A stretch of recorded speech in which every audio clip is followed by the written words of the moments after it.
unfortunately those lights might have to go at the back, you know.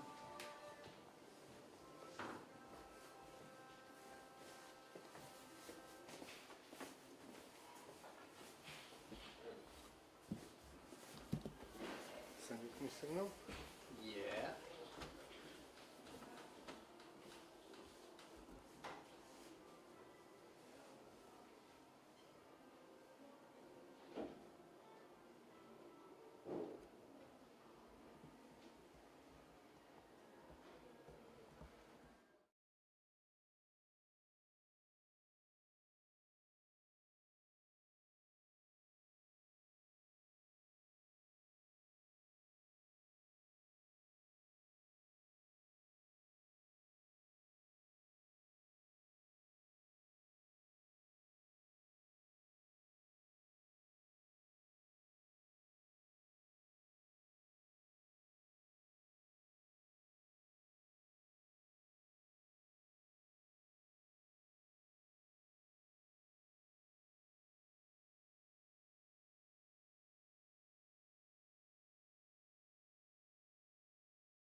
Milestone, our celebration of 50 years here at 1 Kildare Street.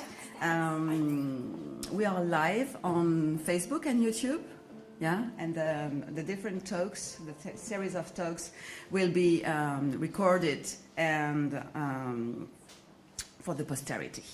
We are here together to celebrate the rich tapestry of Franco-Irish heritage here at Alliance Française Dublin. Today we commemorate the vibrant culture and community that unites us all, and we also honor the past, the history of 1 Kildare Street.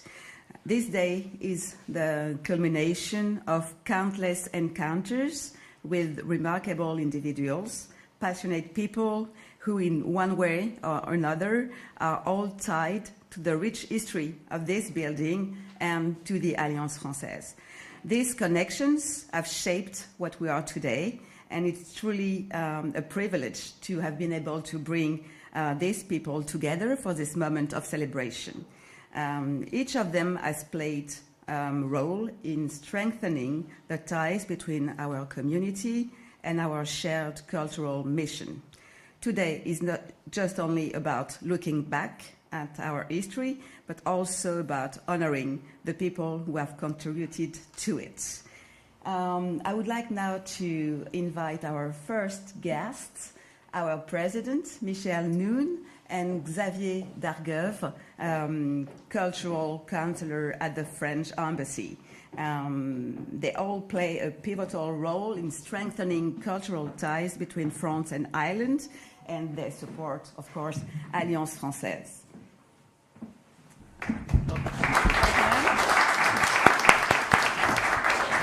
So we will be mixing languages, both French and English today.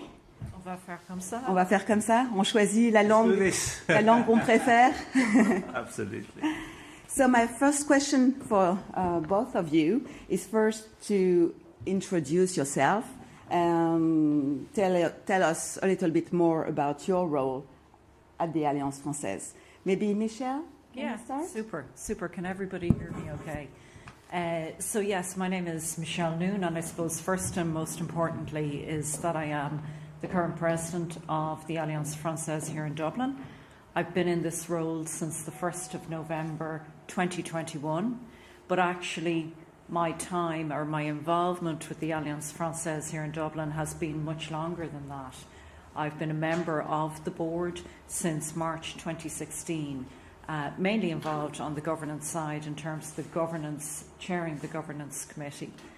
And then I also have a day job, which is that I work in the public sector, and I've been working in the public sector for about 10 years. Prior to that, I had quite a long career in the private sector. So I suppose I then moved to the dark side. So lots of diversity in terms of culture and organisational culture. I have lived in both France and Australia, and obviously I'm Irish and live in Ireland now. I have my degree originally was in anthropology, and it was always a great interview question. People would say, anthropology, what's that got to do with anything? But very interestingly, I found throughout my career that whole cultural oversight and looking at different contexts, different cultures, I call myself a bit of a corporate anthropologist in that I'm very interested in people and people's motivations and why they choose to work for particular organisations. And that's quite interesting as well in the context of the Alliance Française and the diversity of this organisation. And I suppose finally I probably should mention that I am married and I have 2 children, because without their support I wouldn't be doing half the things that I do today. And finally I took up the guitar just coming out of COVID, and but I'm absolutely not playing the guitar later, but I love it. It's my kind of get my head out of all the activity and the stress and all of that. And that's me. Thank you, Michel.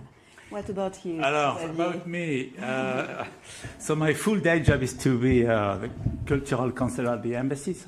Donc en fait, je suis Xavier Darguel, je suis le conseiller culturel à l'ambassade. Donc moi, je suis diplomate de carrière et c'est la première fois que j'exerce donc la direction de ce qu'on appelle dans notre jargon un service de coopération et d'action culturelle, un fameux SCAC. Et je suis un fameux COCAC, conseiller de coopération et d'action culturelle. Et donc, ce qu'on fait à l'ambassade, en fait, au service de coopération culturelle, a 3 dimensions.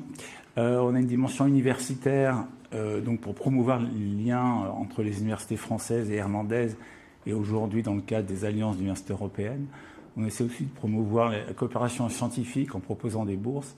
Une deuxième grande composante qui rejoint ce que fait l'Alliance française, c'est la promotion du français. Donc nous on fait ça dans le système éducatif irlandais, donc prochainement au primaire, dans le cadre de la nouvelle initiative Languages Connect du gouvernement irlandais, mais surtout dans le secondaire et aussi au niveau universitaire, au sein des universités irlandaises, où il y a très souvent, dans la plupart, un département de français. Et puis la troisième dimension, c'est aussi ce que fait l'Alliance, c'est une dimension culturelle, donc on coopère avec beaucoup de partenaires irlandais pour développer, alors c'est vraiment la culture française en Irlande. Dans la mesure du possible, on essaie un peu de promouvoir la culture irlandaise en France, mais c'est le travail remarquable que fait le Centre culturel irlandais de Paris avec Nora.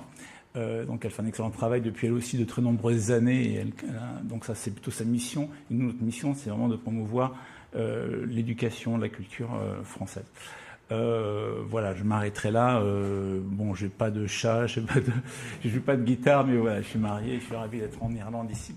Et donc, on travaille en fait sur les coopérations, en étroite coopération avec l'Alliance, qui est un peu la vitrine. Même si c'est totalement indépendant, peut-être que j'y reviendrai, mais il y a différents statuts, c'est un peu technique, mais en fait, l'Alliance française est complètement indépendante de l'ambassade. C'est à la fois, je dirais, un peu le bras armé, le bras visible de ce que fait l'ambassade, mais c'est une institution complètement indépendante, donc de droit irlandais, qui est dirigée par Michel. Et donc, c'est ça qui est formidable, c'est qu'en fait, c'est a priori dirigé par beaucoup d'Irlandais dans le conseil d'administration, au quotidien par Fabienne, mais le board est composé essentiellement d'Irlandais. C'est très très bien parce que c'est ce pont qu'on recherche. Donc on travaille beaucoup avec l'Alliance et aussi avec le lycée français qui est un autre atout très très important du réseau diplomatique français. Voilà, je vais m'arrêter là. Très bien. Oui, c'est important de préciser ce que c'est qu'une alliance française et ça va être une question pour toi, Michel. Qu'est-ce que c'est que le modèle Alliance française? The model Alliance Française. So I suppose, really for me, if I think about the Alliance Française and the context in which we operate, and Xavier's just mentioned the board, and we have a board of directors here.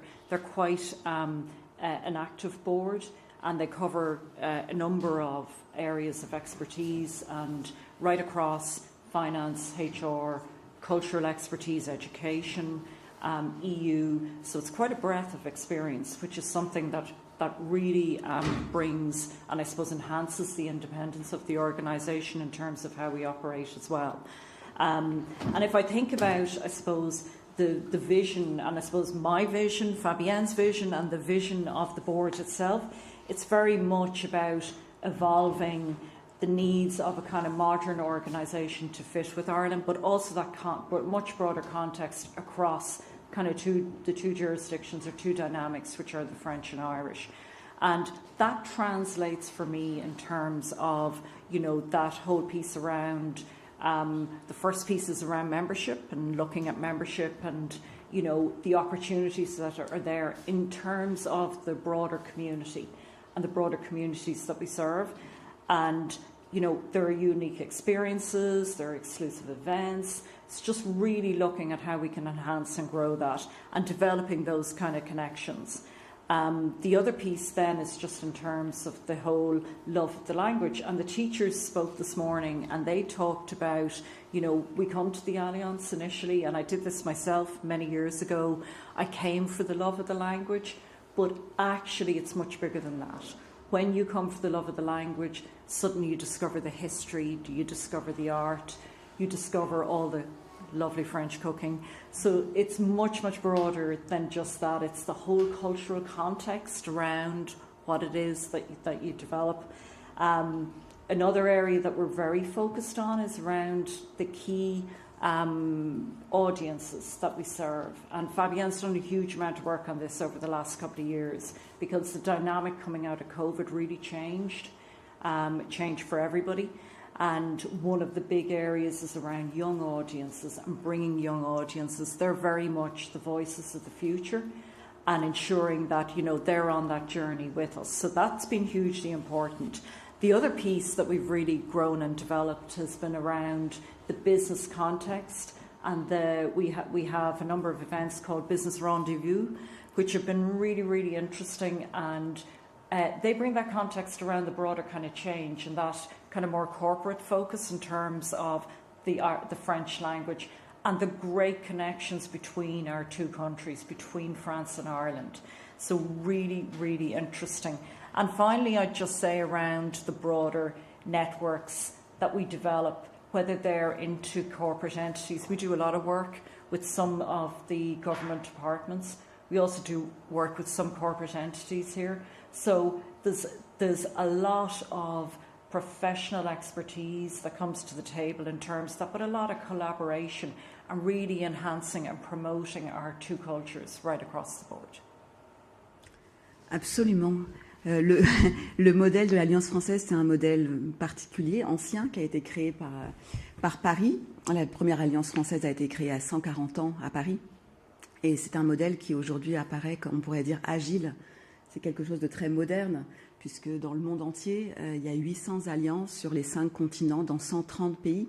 Et toutes ces alliances ont la particularité d'être, comme tu l'as dit, Xavier, indépendantes et d'être dirigées par des personnalités locales. Donc en Irlande, l'Alliance française est irlandaise. En Chine, où j'étais précédemment, elle est chinoise. Au Chili, elle est chilienne. Et c'est vraiment quelque chose de très particulier qui apporte une identité spéciale à toutes ces alliances. Et on partage tous la même passion pour la langue française, la culture française, les cultures francophones. Au-delà de la France, c'est vraiment la francophonie qui nous anime. Et c'est vraiment un modèle particulier qu'on a un peu de mal à expliquer parce qu'on est lié effectivement à la France et on va parler des relations très proches qu'on a avec l'ambassade de France, mais on est en même temps indépendant. Ouais, peut-être que c'est peut-être le moment de préciser un petit peu la différence entre une alliance française et un institut français. Parce qu'effectivement, on peut largement confondre un peu les deux. Et en fait, c'est presque très bien qu'on confonde. Très bien, parce que l'Alliance française et l'Institut français, le but est le même. Sauf que, donc autant les alliances françaises, donc il y en a 810 dans le monde, 820 dans le monde. Et il y en a vraiment partout dans le monde, au fin fond de chaque ville. Il y en a 5 en Irlande. Hein. Ici, on est dans le flagship, si je puis dire. Des alliances françaises d'Irlande, mais il y en a donc, effectivement à Wexford, Waterford, Kilkenny, Cork et Limerick. Voilà, avec plus ou moins des bâtiments, etc., plus ou moins bien installés. Mais donc, il y a vraiment des alliances françaises partout et toujours sur un statut associatif. Donc, c'est toujours une association locale. Alors, en France, ça doit être une association loi 1901. Ici, c'est une charity. Dans beaucoup de monde, c'est le même statut. Donc, c'est vraiment un statut associatif qui suit la loi locale. Et donc, c'est du personnel local qui est dirigé par un conseil d'administration basé sur, dirigé par des volontaires comme Michel et toute l'équipe du conseil d'administration de l'Alliance ici. Et à côté, il y a le modèle de l'Institut français qui, lui, relève de l'Institut français, qui est une agence de l'État. Et donc, l'Institut français, dans certains pays, en fait, est une fraction de l'ambassade. C'est-à-dire que moi, en tant que conseiller culturel, le fameux COCAC que j'ai évoqué tout à l'heure, il est aussi directeur de l'Institut français et il est aidé d'un directeur adjoint. Donc voilà, et finalement le fonctionnement serait exactement le même, sauf que ce serait une fraction de l'ambassade, ça s'appelle l'Institut français, c'est un logo un peu différent, un IF en bleu, etc. Mais la finalité est la même, sauf que pour des raisons historiques, à un moment donné, je crois que c'était une dizaine d'années ou 15 ans, on a séparé, on dit ça c'est une alliance, ça va être un institut français, on a créé des instituts français pour des raisons peut-être comptables et de bâtiments, je ne sais pas très bien, mais donc aujourd'hui il y a ce double réseau, mais qui est vraiment sur des distinctions historiques qui étaient assez ténues il y a quelques années quand ça a été fondé. Et aujourd'hui, c'est un fonctionnement parallèle, mais qui, en fait, vise vraiment le même but. Et pour le public, c'est à peu près la même chose. Donc, on doit, une fois sur deux, dire l'Institut français ou l'Alliance française. Mais en fait, voilà, c'est une petite distinction subtile. Et il n'y a pas d'institut français en Irlande. Il n'y en a pas d'institut. Non, en général, on évite d'avoir, c'est l'un ou l'autre. C'est, voilà, pour les raisons historiques, c'est une institut ou une alliance. Mais effectivement, en général, c'est rare qu'il y ait les deux. Je me demande si à Lisbonne, il n'y a pas les deux, mais enfin voilà. Beaucoup de pays où il y a les deux. Les deux, ouais, c'est ça. C'est plus simple quand c'est soit un institut. C'est beaucoup plus simple, je pense, parce qu'ils font le même but. Et donc, c'est le millefeuille administratif français qu'on retrouve même à l'étranger. Voilà. Absolument. Et finalement, pour résumer, un institut français ou une alliance française, c'est d'abord une école de langue, même si c'est plus qu'une école de langue, mais nous, c'est ce qu'on fait avec presque 4000 élèves à Dublin. Et on dira tout à l'heure, on est assez fiers, on l'a dit ce matin, d'être la deuxième alliance en Europe et finalement la première en dehors de Paris. Donc ça, c'est vraiment un moment historique pour nous, parce qu'on n'a jamais été deuxième en Europe, donc 4000 élèves. On est aussi un centre où on peut passer des examens. Et tout à l'heure, un de nos intervenants qui va juste nous succéder pourra en témoigner, passer le DELF, le DALF notamment, et tout un tas de certifications qui permettent de travailler en France ou de vivre dans certains pays comme le Canada. On est un centre culturel.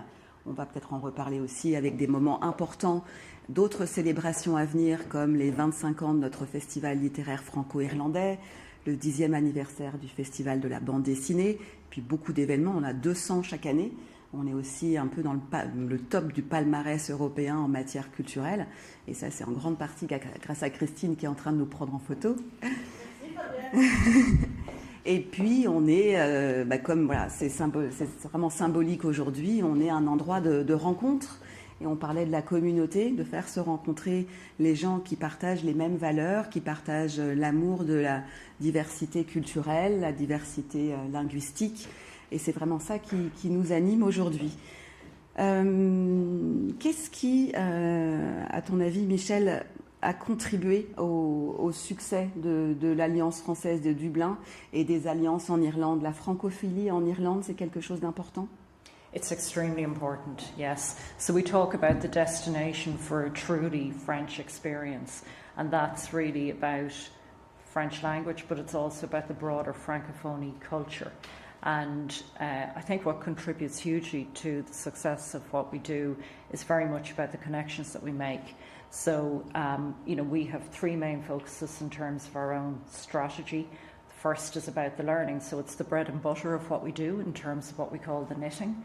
But then it's the broader cultural context, so it's all the cultural events, it's all the connections that we make with members, and that is with our partners through the embassy and a lot of work that we do. And then third is just around sustainability and sustainability of the model as we go forward and how that all works. So yeah, all hugely important, and that in turn really focuses the mind and contributes to the success of what we do. Peut-être une petite question sur le moment qu'on célèbre aujourd'hui, les 50 ans de l'installation de l'Alliance française ici à Kildare Street. Donc, ce n'est pas les 50 ans de l'Alliance française, qui est bien plus ancienne que ça, mais ce moment particulier, ce bâtiment, tu disais c'est un flagship. Ouais. Qu'est-ce que ça représente pour vous? En fait, ça représente beaucoup. En fait, effectivement, je parlais de flagship, au moment des vaisseaux amiral, en fait, c'est ça. La vitrine, et c'est une belle vitrine, effectivement, il y a des belle vitrée, c'est un très beau bâtiment qui est emblématique, je pense que beaucoup de pays nous envient. Alors nos amis du Goethe Institut sont bien installés, l'Institut espagnol, l'Institut italien aussi, mais il n'y a pas beaucoup. Ils seront avec nous aujourd'hui ce soir. Pas beaucoup d'autres instituts, mais donc c'est vraiment un très très bel endroit. Et effectivement, c'est l'ancien club de Kildare, et maintenant ils ont fusionné avec le club de Trinity, donc effectivement, c'est pas par hasard qu'on est en face de Trinity, il y a toute une continuité. Mais c'est vrai que, effectivement, l'Alliance, alors je crois que c'était créé en 1902, enfin, c'était pas là, c'est la Société des Amis de la France ou du Français. Ça va être le sujet de la première conférence. Mais alors, je ne vais pas dévoiler la date, de création de l'Alliance, mais ce qui est fascinant, c'est qu'en fait, c'est la continuité, la mission depuis 50 ans, ou même depuis plus. Un siècle. Oui, et la même en fait, c'est-à-dire c'est faire rayonner la culture française, donner envie d'apprendre le français, et finalement, je pense qu'il y a beaucoup d'institutions qui gardent quand même leur mission principale, mais en général, les entreprises, elles changent un peu de mission, etc., d'objectifs, elles s'adaptent au marché. Et bien nous, on ne s'adapte pas au marché, parce que le marché, il est toujours là, d'envie d'apprendre le français. Et donc, à travers depuis un siècle, il y a toujours ce même objectif qui est le même. Si la forme change, alors aujourd'hui, c'est un très beau bâtiment et j'espère que ça le restera encore longtemps, mais les outils sont différents. Aux allusions à l'introduction de nouveaux cours sur plus orientés business. Maintenant, peut-être qu'on essaie de changer, présenter une image un peu plus moderne du français, mais ça reste le même français. pour passer un peu de la langue classique et des grands auteurs pour lesquels on a tous eu envie d'apprendre le français, pour donner une image peut-être plus moderne du français. On pourra peut-être parler de projets un peu autour de l'intelligence artificielle, etc. Donc, ou encore de la comodalité, les cours à distance. Donc, effectivement, les moyens évoluent, mais le but des sociétés des amis du français ou de l'Alliance française, ça reste le même à travers l'histoire. C'est toujours la même mission qui n'a pas changé, finalement. C'est ça qui est assez fascinant. Faire se rencontrer les gens, être vraiment la maison de la francophonie et des amoureux de la langue française. Michel, est-ce que tu peux nous dire quelques mots sur le programme de cet après-midi où tu veux que j'en parle? C'est moi qui vais en parler. Alors peut-être une dernière question sur le message. What message would you like to share with the community of Francophone and Francophiles and the future of Alliance Française? The message that I would like to share is that the Alliance, both in terms of, I suppose it's a bit like looking at the journey of this building and how we prepare for the future and what we do. And for me, that is very much about our connections and how we connect and through what motives we connect as well. So hugely important. So the community that support us, we're very grateful, but we're also really recognise the contribution that makes to both our countries, and particularly in terms of promoting French and the francophonie here in Ireland. Moi, je dirais en fait que l'alliance, c'est votre alliance en fait. C'est-à-dire qu'en fait, c'est vous qui la faites vivre. Alors, il y a les professeurs, bien sûr. Il y a le conseil d'administration, la direction, mais fondamentalement, c'est les gens que vous êtes qui s'intéressent à l'Alliance pour venir aux événements, apprendre le français, diffuser le message que l'Alliance, c'est bien situé, c'est près de l'arrêt du bus, etc. Donc, c'est vraiment vous qui faites l'Alliance de demain. Bon, vous avez fait celle j'espère qu'il y a des anciens élèves. Michel est un ancien élève. Donc, c'est vous qui avez fait l'Alliance jusqu'à aujourd'hui, mais aussi, c'est vous qui ferez l'Alliance de demain en continuant. Et puis, deuxième chose que j'aurais peut-être dire, c'est qu'il y a cette dimension de réseau. C'est-à-dire que si demain vous quittez Dublin et vous allez ailleurs, etc., vous retrouverez toujours le même esprit dans toutes les alliances françaises, donc dans les 810 et dans les instituts français. Et donc, vous pourrez retrouver cet espace de convivialité. Alors, soit pour déposer votre sac, je crois que c'est pas fait pour ça, mais bon, c'est une image. Quand on visite une ville, moi j'ai connu beaucoup de Français qui, le premier point d'entrée pour rentrer un peu dans la ville, etc., ils venaient à l'Alliance française pour se renseigner, parce qu'il y a des journées portes ouvertes, et c'est une façon de rentrer dans une communauté quand on se déplace à l'étranger.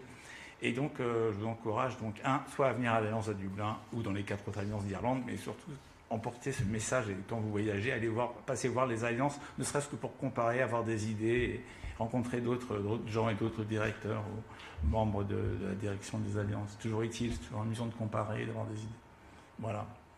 Merci beaucoup à tous les deux. Quelques petits mots sur le déroulé de l'après-midi, ce qu'on vous a concocté avec l'équipe, et ça fait plusieurs mois qu'on y travaille et on avait hâte d'être à ce moment de célébration pour être tous ensemble. Cet après-midi, on vous a préparé donc toute une série de conférences. Il va y avoir 3 conférences. La première sur l'histoire de la diplomatie culturelle et l'histoire des alliances françaises in Ireland.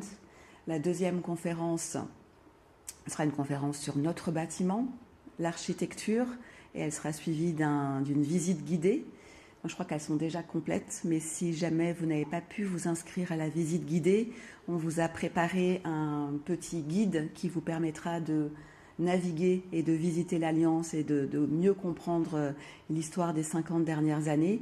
Et puis on terminera avec nos prédécesseurs, les héritiers de ceux qui ont créé ce bâtiment, donc à l'époque le Kildare Street Club, et aujourd'hui Kildare Street and University Club.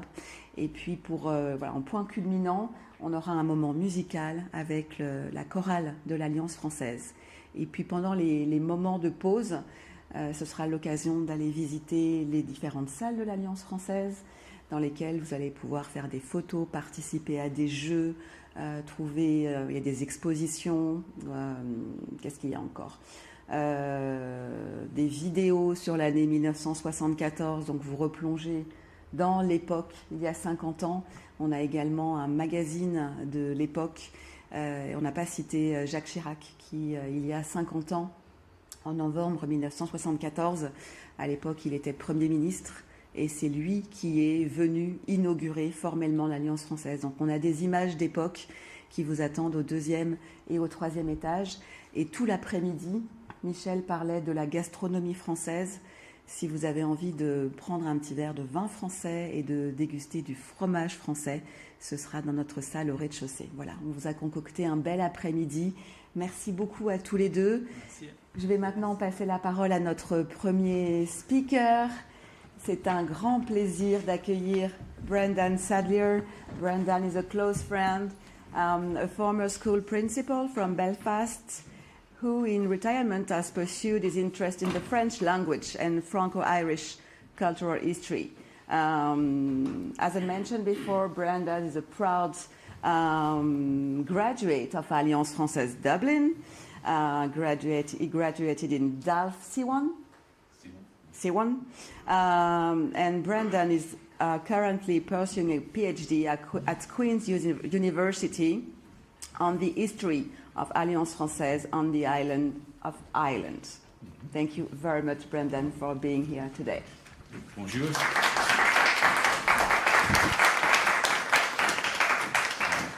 C'est un grand plaisir d'être avec vous cet après-midi.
Street.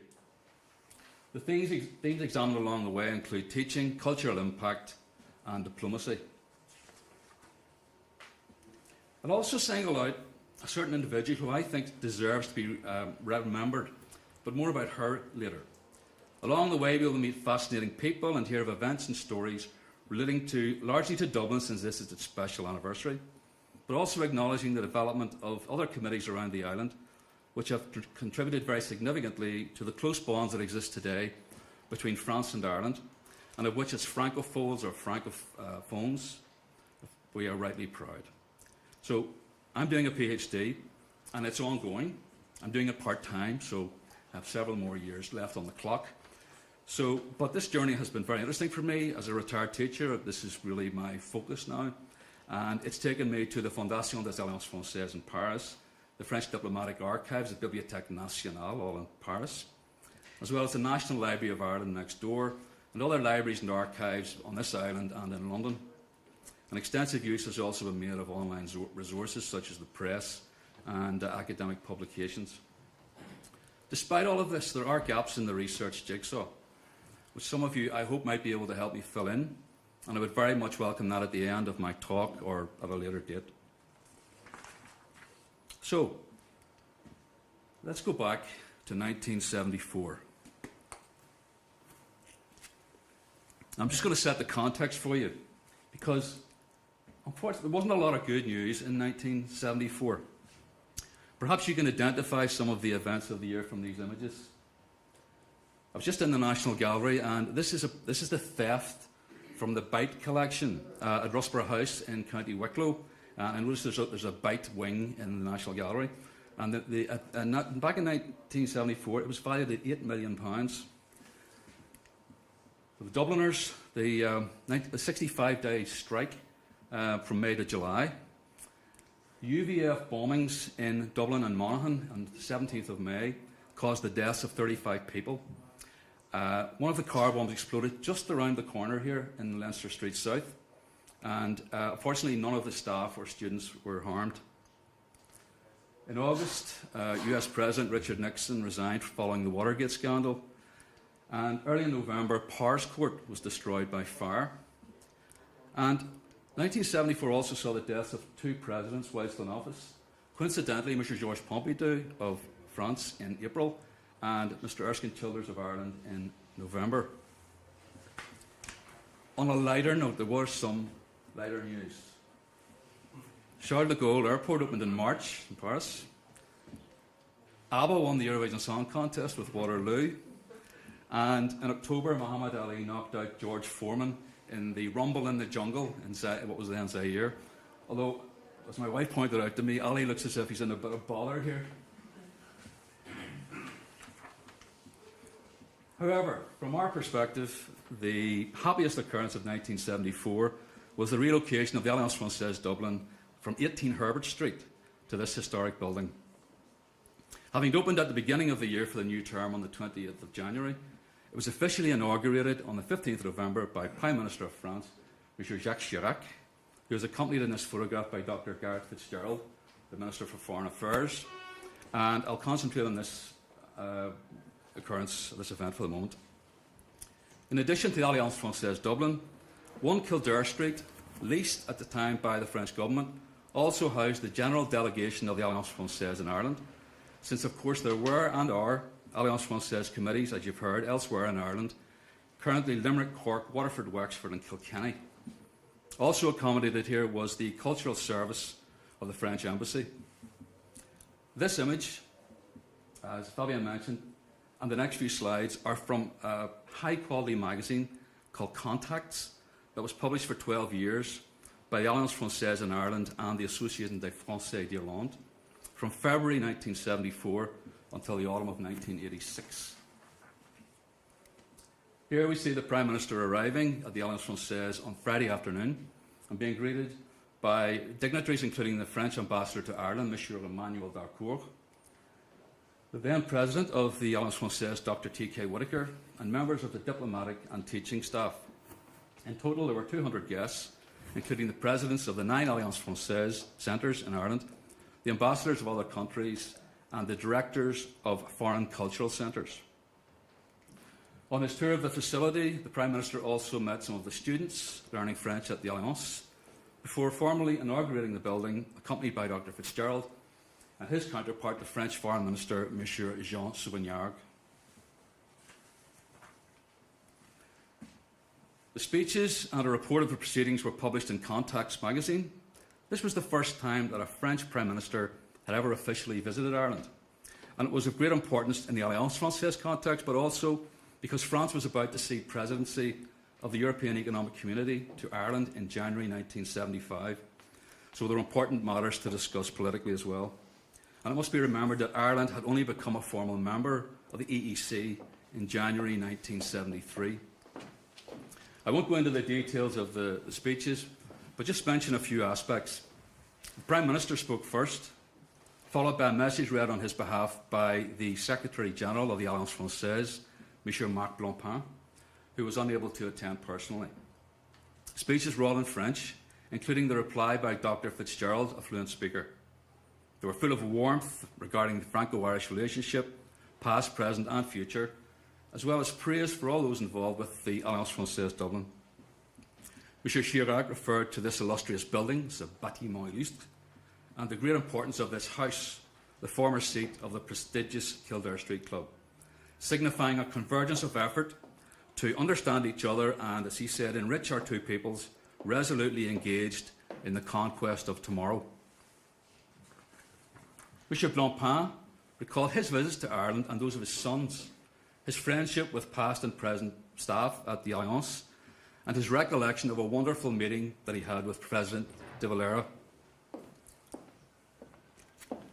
He described 1 Kildare Street as a home worthy of the Alliance Française present efforts and ambitions, and he closed his remarks with congratulations and best wishes, addressing his audience as "my dear friends."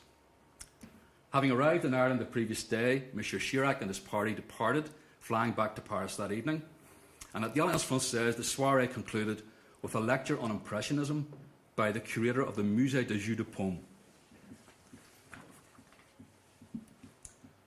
The inauguration was reported widely in the press as part of the overall visit by Mr Chirac.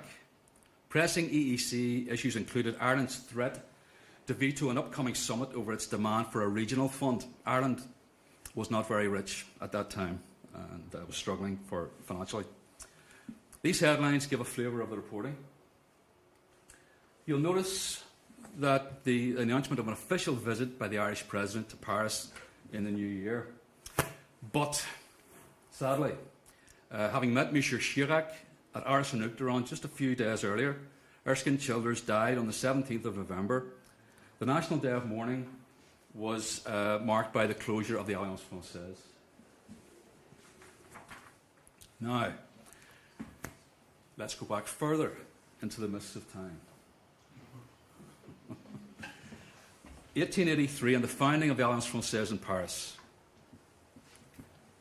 The Alliance was created by a group of French patriots and philanthropists, including the future French ambassador to London, Paul Combon, the developer of the Suez Canal, Ferdinand de Lesseps, microbiologist Louis Pasteur, and author Jules Verne.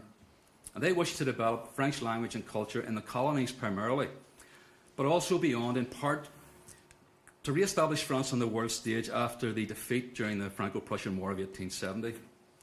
And whilst officially a private organisation, it was recognised as having public utility and garnered government approval and support. The civilising effect of the French language and culture, la mission civilisatrice, was a popular colonial concept at the time, in hopes of winning over the indigenous peoples and generating allegiance to France. However, by the dawn of the 20th century, this assimilation motivation had lessened within the Alliance Française, despite continuing colonial competition between France and Britain, as well as Germany, Russia, Japan, Spain, Italy, and others. I have this image appears on this medal, and these medals were very popular back in the day, and this one was from 1905, and to a Monsieur Duhamel. I don't know much about it. I bought it on the internet, but it's the exact same image, and it appears on some of the documentation you'll see later. It's a very colonial image, as you can see, with Mother France dispensing her wisdom and looking after her children.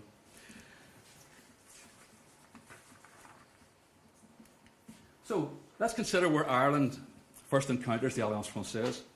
Prior to the 6th of December 1922, as you will know, this place was part of the United Kingdom of Great Britain and Ireland. And early Alliance Française activity centred around French teachers.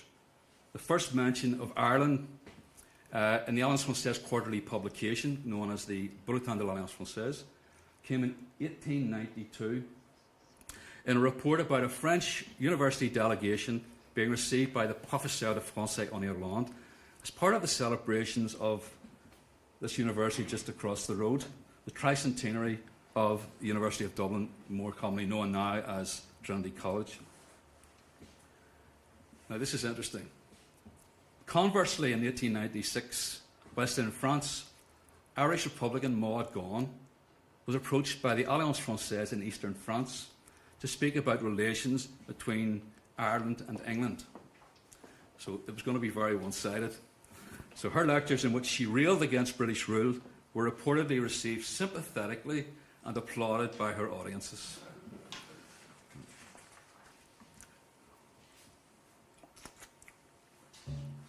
Now, the Alliance Française might not have been here in those days, but students from Ireland regularly appeared in the bulletin's list of attendees at the Alliance Française summer schools in Paris. Among the first were teachers William Johnson from Belfast and Alice Fraser from Dublin. And you can see other examples on the slide on the left there. Of course, successful students were keen to use their credentials, as in this newspaper advertisement for Upland High School for Girls. And you can see there is a Miss Twig BA certificated by Cambridge Training College and by the Alliance Française in Paris. It's also noteworthy that in the 1920s, Irish religious sisters began appearing on the Paris lists, presumably in connection with their teaching roles. So, for example, sisters Catherine Gorey, Hannah Hurley, and Lily McDermott, all from Dublin, in 1924. Now, the earliest Alliance Française branch on the island of Ireland, as confirmed in the French press, the Irish press, and the Bulletin de l'Alliance Française, was via a committee founded in Dublin in 1907. And this may come as a surprise to many in the room, but bear with me and I'll explain. The formation was at the behest of the French consul, Hyacinthe Lefebvre-Mayol, and it was proving very successful, featuring high society Anglo-Irish figures such as Lady Aberdeen, the wife of the Lord Lieutenant of Ireland, and Professor John Pentland Mahaffey of Trinity College. It's as yet unclear if this was in any way connected to the Irish International Exhibition in Dublin that year, which ran from May until November, given that 284 French companies were exhibiting. At this time, the Dublin branch, situated, of course, in the British Empire, was affiliated to the British Federation of Alliance Française, which was formed in 1906. And this umbrella group reflected the need for tighter management of the proliferation of, in England, Scotland and Wales, of Alliance Française branches, and affiliated groups such as Société Française and Cercle Français. So this was an explosion of interest in French language and culture across the British Isles. The inaugural event was a lecture on the position of French literature in the world by Professor Amédée Salmon of the University of London, and it was held on the 20th of April 1907 at the RDS, the Royal Dublin Society, then located actually just up the street in none other than Leinster House, and it was reported widely in Irish newspapers. You might see here Professor Mahaffey and Dr. Douglas Hyde. This relates to the examining of French within the school system here. Basically, there was no oral aspect at all to the exams, and they were entirely based on reading and writing. And in his introduction to the lecture, Professor Mahaffey stated that the Alliance Française placed great importance on practical conversational French, especially with educated Frenchmen, particularly those who would come to talk at the Alliance Française events. Dr. Hyde, later the first president of the Free State, was a founder of the Gaelic League, and he didn't see eye to eye with Professor Mahaffey on a number of language issues, especially the value of Irish, which the professor had described as containing, and I quote, no literature that was not religious, immoral, or indecent. So whilst there was clearly no love lost between the pair, they did agree on one thing: the importance of developing French-speaking skills. This is the detailed account of the inaugural lecture, which appeared in the Irish Times. And this is from the Bulletin de l'Alliance Française. You can see that image again. The large attendance, including French expats and the Alliance Française patroness, Lady Aberdeen, heard an introduction by the chairman, Professor Mahaffey, in which he spoke of the Alliance Française as a great organisation promoting the language and literature of France and the warm relationships which had existed between Ireland and France for centuries.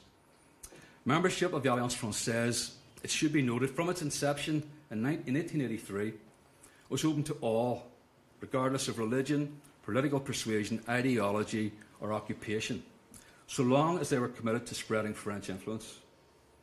And therefore in Dublin, it's unlikely to have been confined to Anglo-Irish Protestants. Indeed, one of its early vice presidents was a Catholic bishop, Nicholas Donnelly. Of the committee in 1908-9, 4 of the 11 officers were female, and indeed aristocratic women, Lady Aberdeen, and vice presidents Ladies Weldon, MacDonald, and Ardelon. The other vice presidents were Sir John Gardner-Nutting and Lord Grenfell, who was the Commander-in-Chief of the British Army in Ireland, as well as the Bishop. From the dates given in press coverage, it seems that this aristocratic character might have been reflected in the annual periodicity of the Alliance Française events, mostly taking place between October and April, perhaps acknowledging that in and around the summer months, members would be absent from Dublin for the London season of elite social events such as grand balls, sporting occasions and festivals. This is the list of the committee from the Bulletin de l'Alliance Française in 1908. A significant event for the nascent Alliance Française Dublin was a lecture about the French peasant farmer given by René Bassin, a member of the Académie Française, on the 10th of December 1908. As part of his tour of branches in the British Isles, signalled in the press 2 months earlier and in the Bulletin de l'Alliance Française, the visit was solicited by the consul, Monsieur Lefebvre-Maillot, once again emphasising the Alliance Française close links with the diplomatic mission. It was expected that this great level of interest augured well for the formation of Alliance Française branches on other cities on the island.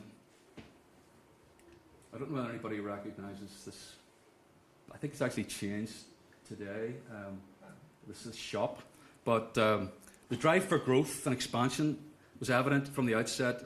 A further example being the enticement that members could buy from a selection of French books purchased by the Alliance Française Committee and all on sale at the bookshop of Hannah and Neil at 18 Nassau Street. And it should also be noted that just after this, the Alliance Française in Paris voted 100 francs to the Dublin Committee to purchase books for its library. Now, unfortunately, at present, I have not been able to find the minute books of the Alliance Française Dublin of that early period. However, there is a press report of Lady Aberdeen being present for an afternoon meeting in the Shelbourne Hotel in 1911. Whilst there's mention of a federation providing greater resources to the branches, it seems that at that stage the Alliance Française Dublin didn't have any teaching function. At the end of 1913, there was a change from the usual literary and historical topics, with excitement about a lecture of exceptional interest by Colonel Paul Renard of the Paris School of Aeronautics on the subject of aviation, using the latest technology, images in the form of lantern slides. And the final event of the season in March 1914 was a presentation about adventures in Morocco, and it was followed by an elegant soiree for which the ladies' fashions were detailed in the Irish Times.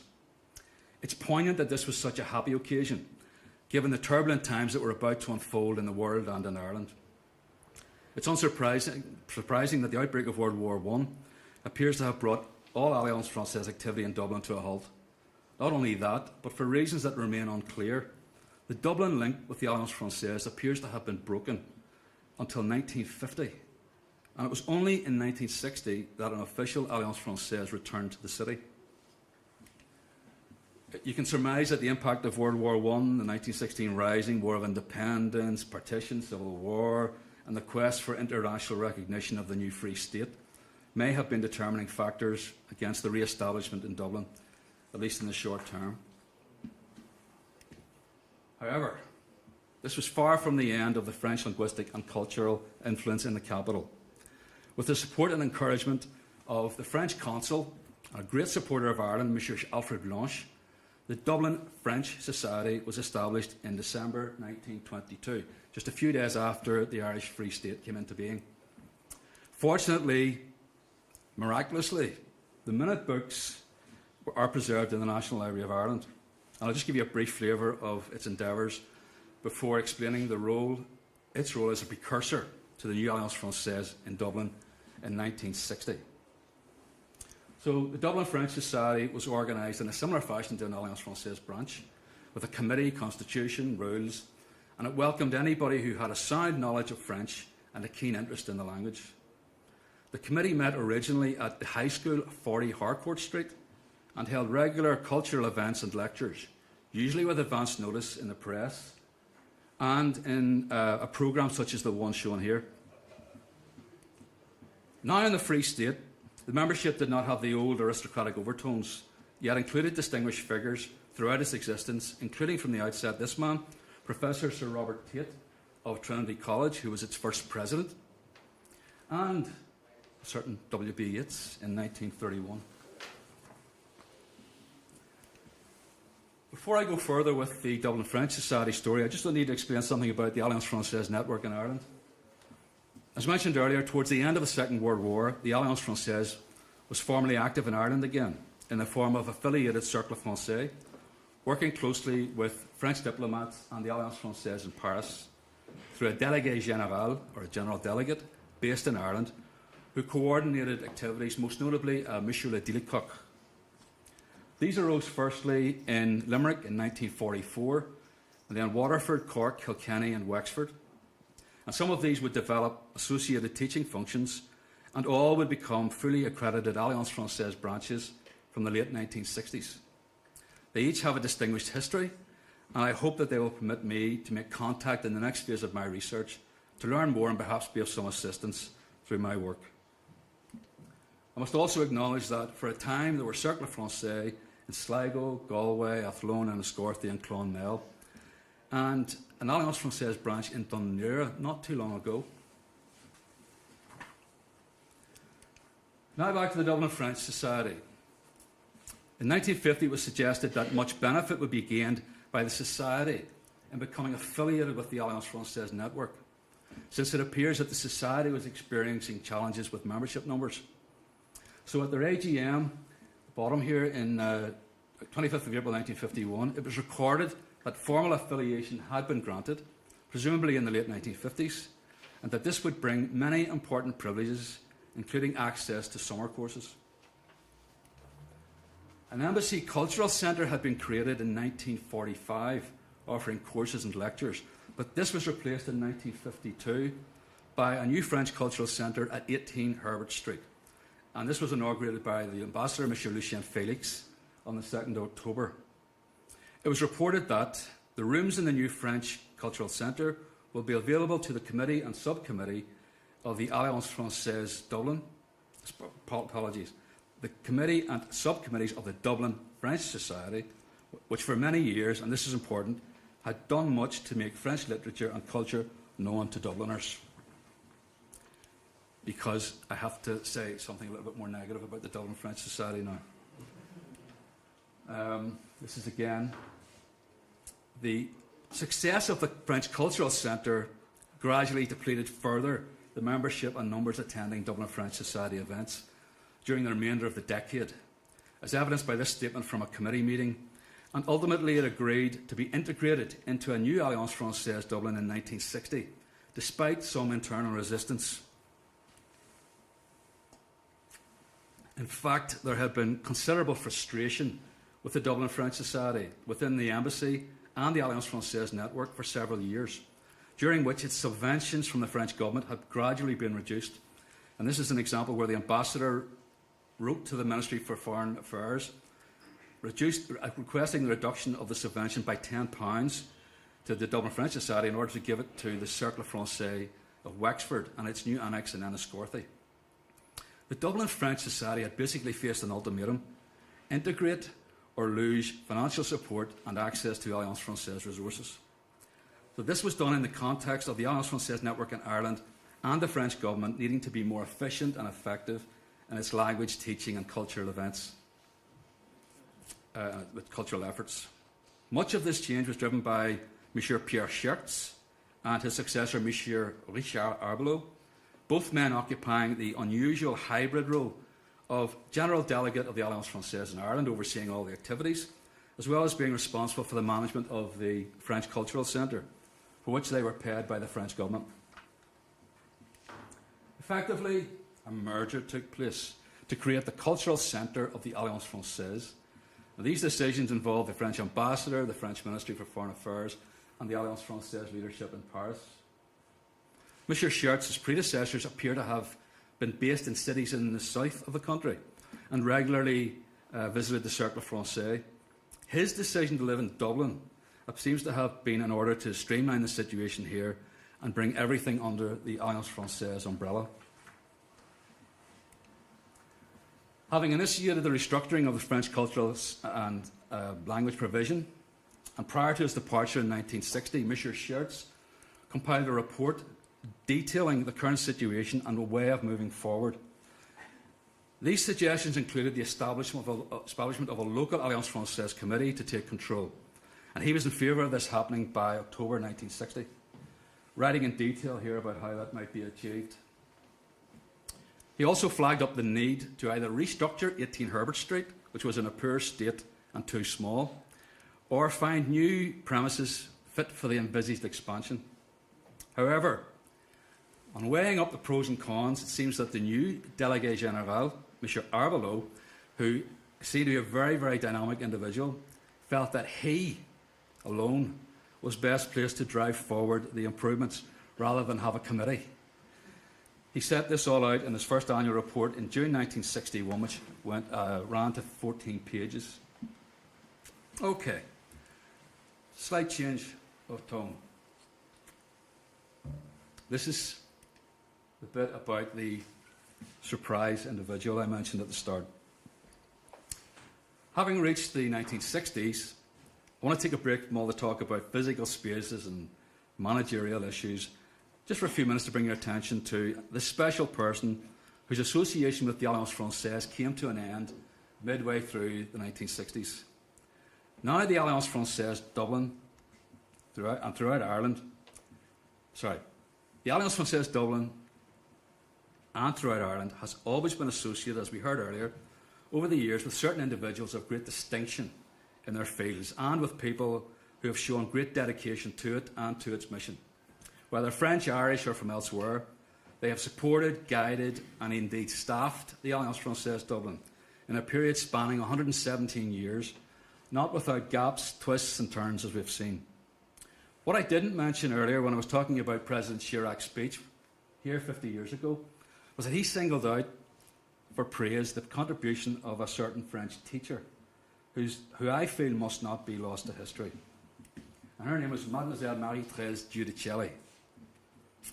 She provides a teaching link from 1926, the Dublin French Society, the French Cultural Centre and the Alliance Française Dublin, right through until the mid-1960s.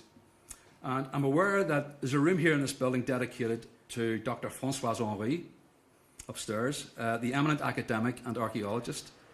And whilst Mademoiselle Giudicelli was not in this high academic league, she made a massive contribution to the teaching of French language, literature and culture outside the school sector, particularly in the Dublin area. For a while she organised summer courses for teachers and student teachers with Dr. Henry. Now this is a fascinating lady.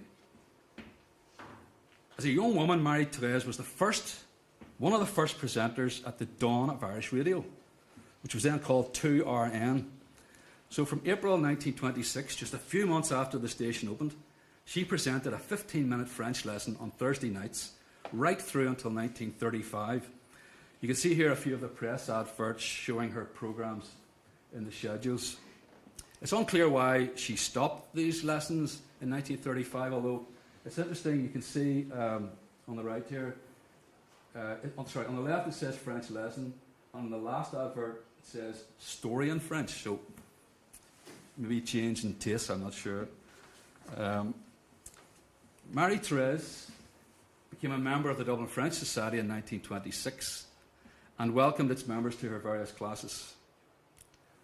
These classes focused on conversational French, mostly for adults but some for children, catering for various ability levels, and were heavily advertised in the press between 1942 and 1960. You can see some examples here. She initially worked out of 19 Ely Place, and then from 1948 at one of the DBC cafes at 38 St Stephen's Green, and I had to hook around to see what DBC Cafe meant, and it means Dublin Bread Company. Okay? I got 4 cafes in Dublin at the time.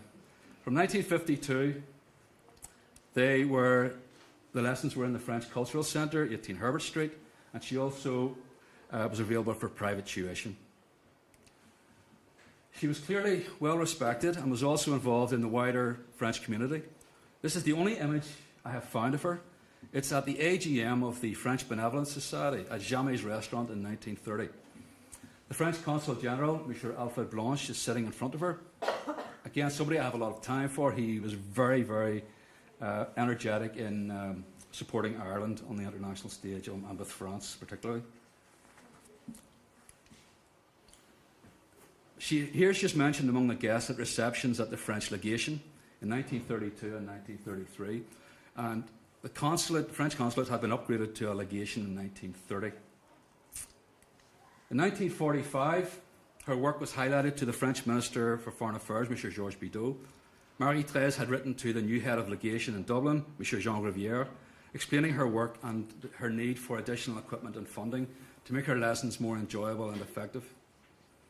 She ended her letter by stating that it was her constant preoccupation to make France known and loved.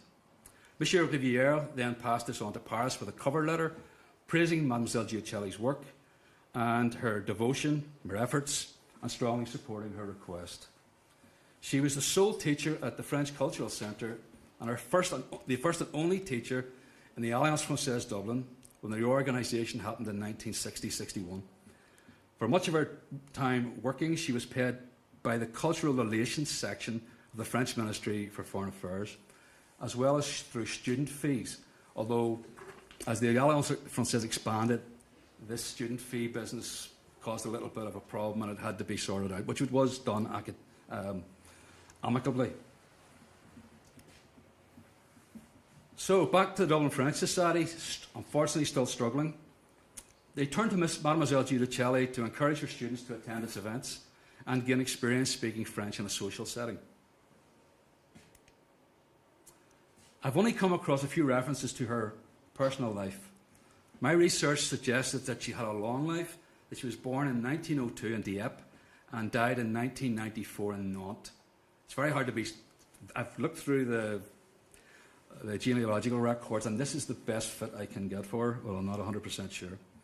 According to this feature article in An Irish Woman's Diary in the Irish Times in 1961, she enjoyed living in her adopted city of Dublin, which was, as she said, less trying than the big cities of Europe, and where there is less struggle and work can be a pleasure.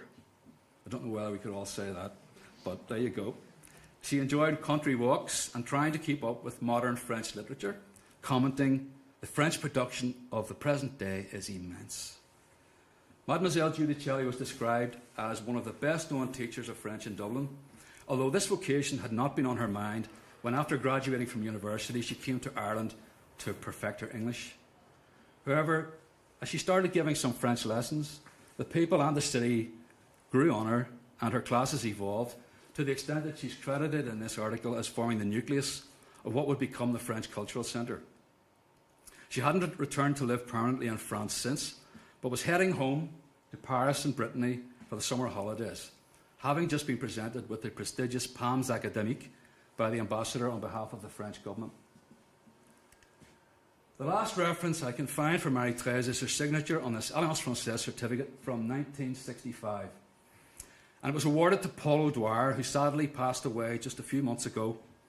He had come across this old certificate very many years later, and he posted a photograph of it on his excellent blog, which I think is still available. He commented, "I brought a smile to my face when I looked at the signatures. Yes, there she was, Mademoiselle Giudicelli.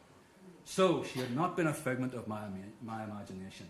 A wonderful lady, a great teacher, civilization and refinement personified."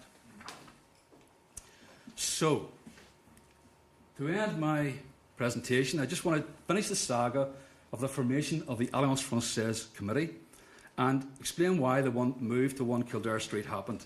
So we're moving on to 1969. It was a very busy year for French diplomacy in Ireland. A new ambassador was appointed in March, Emmanuel Darcourt, who was a war hero and actually had a leg blown off during the Second World War. The private visit of President Charles de Gaulle happened following his resignation, and this was in May and June. And there was the opening of the new Chancellery at number 36 Aylesbury Road, which is no longer, I don't think, used. I think it's been sold off. Opposite the French residence by the Secretary General of the French Ministry for Foreign Affairs, M. Hervé Alphonse. And this is an interesting link back because he was the son of the first head of legation, M. Charles Alphonse. So I've seen quite a few internal diplomatic reports written in connection with these events of 1969, some of which touched on the status of French language and cultural action in Ireland. There was a real passion to drive this forward. By this time, as mentioned earlier, some of the Cercle Français around the country have been upgraded to Alliance Française branches with expanded teaching functions. Yet it was felt that these and the Alliance Française Dublin could still be much more impactful with the Irish adult population, especially since it was noted that in secondary schools, French was being studied by 87% of those taking modern languages. In other words, a very large potential membership. It was hoped that the Alliance Française Dublin would soon appoint a course director to broaden the adult audience to include professionals such as engineers and civil servants, and also to assist around the country. Yet, still, 10 years later, no Alliance Française committee has been formed. In fact, Dublin was reportedly the only Alliance Française in the world to be run by an individual who also happened to be a cultural attaché, rather than by a committee. This was clearly a matter of some embarrassment. However, it seems that the issue began to be resolved in 1970 or 71 with the appointment of Carol O'Donnell as the first president of the Alliance Française Dublin. He stepped down and becoming a judge at the European Court of Justice in Luxembourg, and he would later become the fifth president of Ireland. He was followed in 1973 in January by Dr. T.K. Whitaker, who was then the governor of the Central Bank of Ireland, and later became the Chancellor of the National University of Ireland, a role which he occupied for over 20 years. The final statutes of the Dublin Committee were adopted at the AGM on 15th of April 1975, and you can see the committee listed here.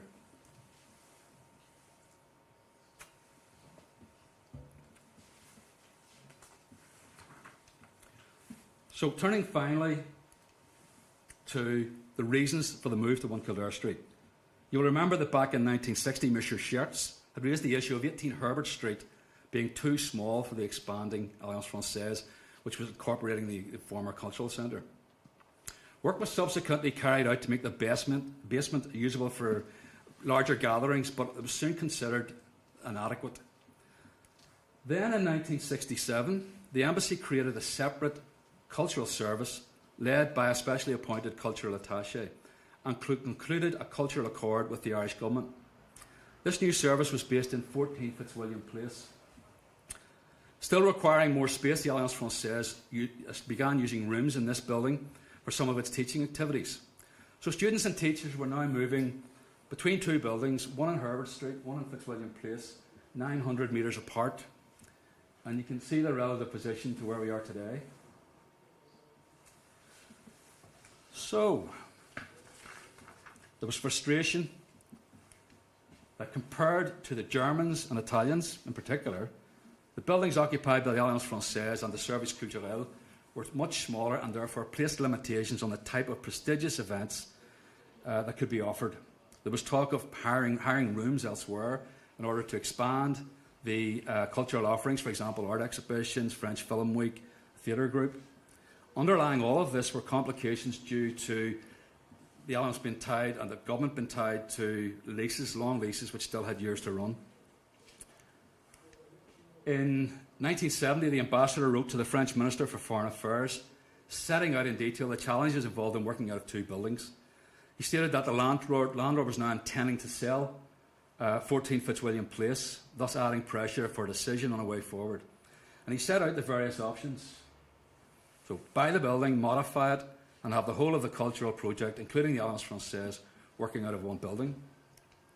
Construct a bespoke new building, or, surprise, surprise, find a building elsewhere. So it's clear that the move to Kildare Street was the outcome of these deliberations, and it was flagged up in the Irish Times as early as March 1973. It was described as being leased for 20 years by the French Embassy and would be used by the Alliance Française, the Cultural Service, and as ancillary embassy and general offices.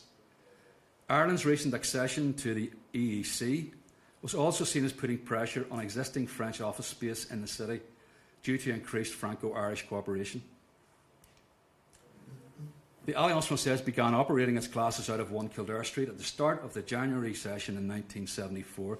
And you can see two of the many, many press adverts which indicate the transition from the old premises to the new. So finally,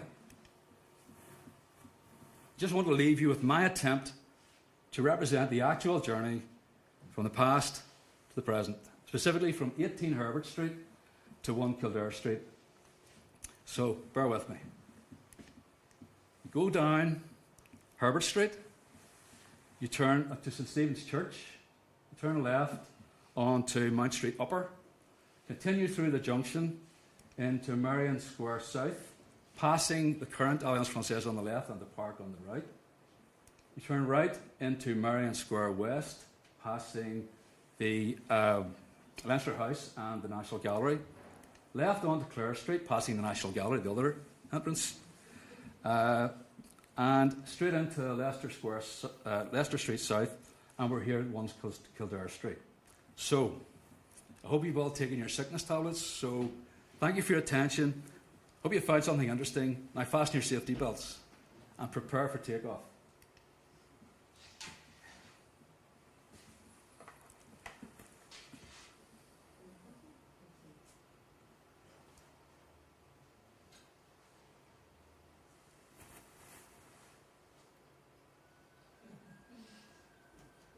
Sharp turn. Very sharp turn.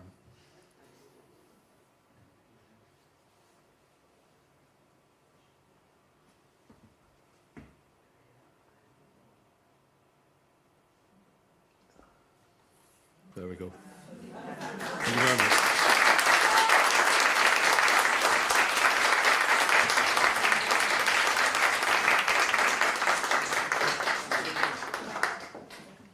What an incredible journey and remarkable work. Thank you so much. Very well. Wow. It's been a pleasure. I guess you have some questions. Yes, yeah, superb. Okay. Really, an awful lot of work has gone into that presentation and an awful lot of work into the research. And partly wonder what your discipline is, which is influencing your journey through this PhD. Right. But that's not Yep. my question. Okay. If I may, I am wondering if this was your... Oh, thank you. Sorry, thank you very much. I'm wondering to what extent the gentlemen's club that was here before the Alliance influenced or informed, I suppose, half of the development of what we know today. And it's interesting the way in which you were pointing to the committee members there, all of whom were part of the aristocratic lot. Obviously, the women wouldn't have been part of the Kildare Street Club at that stage. It would only have been a men's. But I'm just wondering to what extent they spearheaded, if that is fair to their efforts at the time. You know, what aspect were they developing of the Alliance Française? And given that they wouldn't have been coming from a kind of a middle-class attitude in relation to educational development, which was, I presume, part of the cry later on for it to make it more inclusive, more democratic, etc. That certainly wouldn't have been the wish at that time, I'm presuming. So again, that's partly where I'm wondering how you bridge that gap. And I suppose, given that the French club still exists within the Kildare Street Club, albeit on St Stephen's Green in number 17 at the moment, to what extent do you continue those links, and how is that part of it? Thank you. I think you have to stay on for a little while to listen Our to third talk. Ivan and Charles, who are going to talk about the whole historical aspect of the Kildare Street Club and its links. I hadn't actually thought of maybe the role of the Kildare Street Club in influencing the development of the Alliance Française. However, I would imagine perhaps that some of the members of the committee, the Alliance, were also members of the Kildare Street Club. But I hadn't actually thought of that. Maybe the gentleman later can add something to that. But my connection, I'm a cultural historian, and I was a primary school teacher, and I retired, and I wanted to follow my passion for French, and I hadn't obviously had much time to do that when I was a teacher. So I actually, I don't know if anybody's ever seen this book. It's called Pompe l'Amour by Maurice Rivière, and it's won the Prix de Quai des Orfèvres in 2015. And I happened to be in a bookshop in Paris, and I saw it, and I thought, well, that looks interesting. I scanned through it, and I saw a reference to Ireland, and I looked a bit further, and I bought the book, and I brought it home, and I read the book, And I thought, so what's this Alliance Française they're talking about? And this is about a serial killer who escapes to Ireland from France and starts serially killing in Ireland. And one of the characters in the book works here. Totally fictional. But anyway, and that's where I first came across the Alliance Française. Never heard of it before, didn't know it existed. And so I came down, and people were very friendly to me. And then, I don't know whether it was my influence or what happened, but about a month later, the author of the book, Marie Servière, came here to this room to talk about her book. And of course, I was asked to stand up and explain in French my connection to the book and why I was there. So that was a lovely experience. And she actually, we had a good chat, and she dedicated the book to me. So after that, I started trying to perfect my French, and I started coming down here. And I did the Delft B2, and then I worked on to the C1. I went to, did a week at the Paris-Nanterre at their rentrée courses for students who were going to be staying on. Now, I'm considerably older than all the students who were there, but that led to a semester in the University of Pau, at Pays de la Dour, where I did a course at C1 level and got a diploma. Came back here and did the C1, and then I got into Queen's and I did a master's in looking at the French press coverage of the Irish famine, which was very interesting. So I was looking at the 19th century, and I started the PhD thinking I can expand on this and maybe look at links between the two countries at that time, but that just was a dead end, which basically stopped at the cross-channel ferry ports because you couldn't tell who was Irish, who was, what was going on. So I then thought, what am I going to do? I'm going to have to give this PhD up. And then I thought of the Alliance Française, and I came down, I spoke to Xavier, I spoke to Fabienne, and they've been very supportive, and here you find me today. So that's my story in brief. Many questions.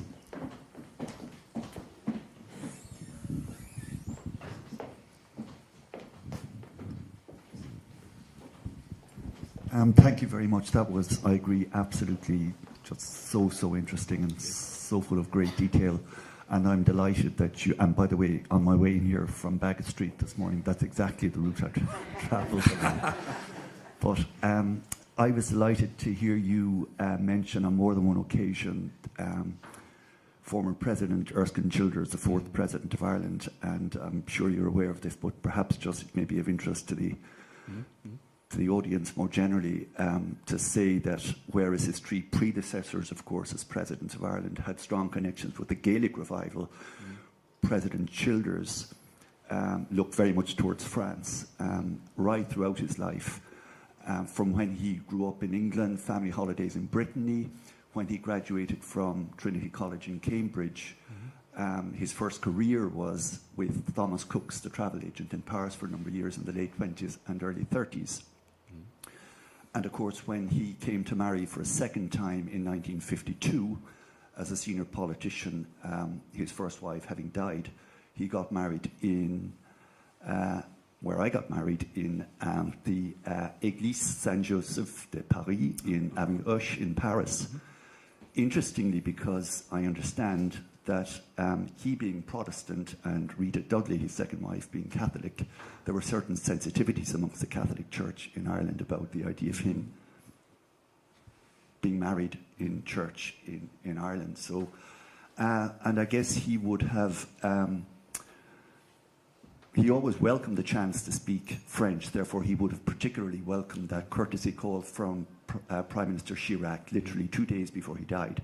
I think later on the day of the inauguration on the 15th of November here, his date of death was the 17th of November, so I think Prime Minister Chirac travelled out to Oras and Uachtaráin and obviously would have learned with great shock of President Childers' death 2 days later. Anyway, that's it. Can I ask very briefly a question about the Friends Society? And Beckett and Joyce, and their interest in the French language before they went to live and write and become famous in France. Did they have any connection? Is it known? Did they have any connection with the French Society while they were students and young men in Dublin?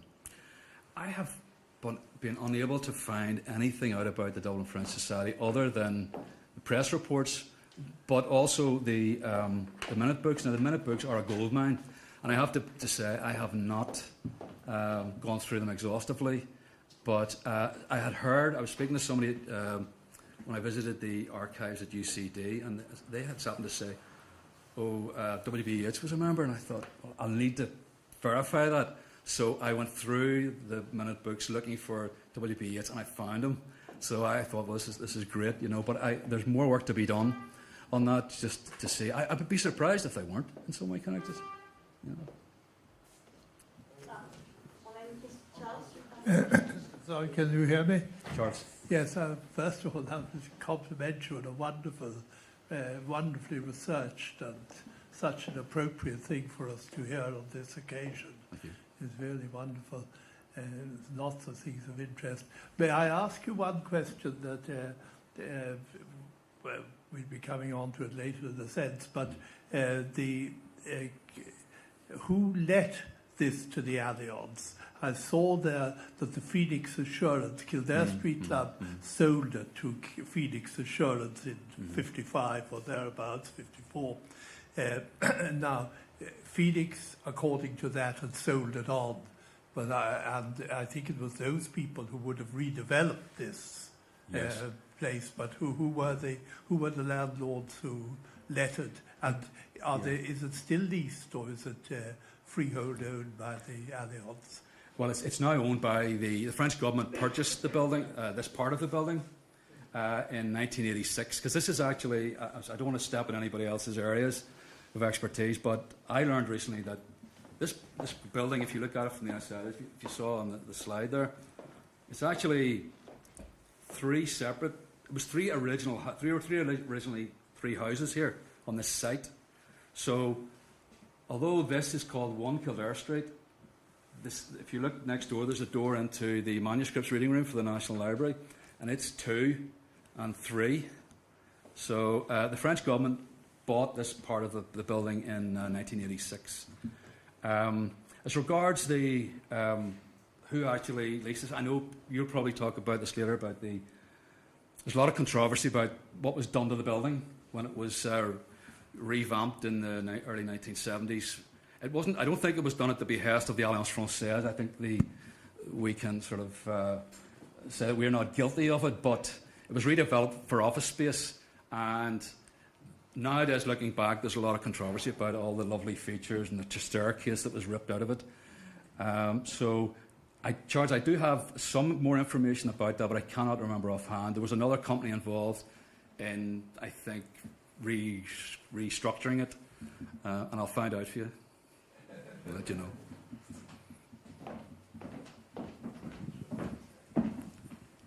Merci beaucoup. Je pense que vous avez encore des questions. Maybe you have more questions, but we will have all the keynote speakers at the end of the afternoon to answer to all questions. I think now it's time to have a very small break, and we will be back with the second talk about architecture and how it was transformed during the 60s and 70s. So we'll meet soon in 10 minutes? 15 minutes. Merci beaucoup. Merci. Bravo.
Good afternoon, bon après-midi, bienvenue, bonjour. My name is Fabienne Clairaut. I'm the director of Alliance Française Dublin. It's our pleasure to have you all this afternoon for this specific historic moment celebrating 50 years here on Kildare Street. We are here for the second talk. We will focus on architecture and on this beautiful heritage building, and we have the pleasure to have with us this afternoon Kevin Donovan. Kevin, hi Kevin. Kevin is a senior lecturer at TU Dublin, and he has made many tours and presentations and lectures for us. We started 1 year ago. At the time, we were celebrating 140 years of the first Alliance Française in Paris, and it was really the start of our journey presenting architecture, history of the building. Thank you for being here today again. And we have the pleasure of having our neighbor, Brian O'Donnell. Brian is a deputy director and head of estates at the National Library of Ireland. So it's a good opportunity to have the two parts of the house reunited today, the Alliance Française and the National Library. The two of you will be conducting a tour, a guided tour afterwards. So we have like 20-25 minutes of talk, and then if you have registered, you'll be able to join the two tours, guided tours, and if not, don't be afraid. We have prepared a special guide, and you will be able, after the lecture, to do the tour by yourselves. Thank you again. Merci beaucoup d'être avec nous cet après-midi. Ça fait plaisir de vous voir aussi nombreux. Thank you.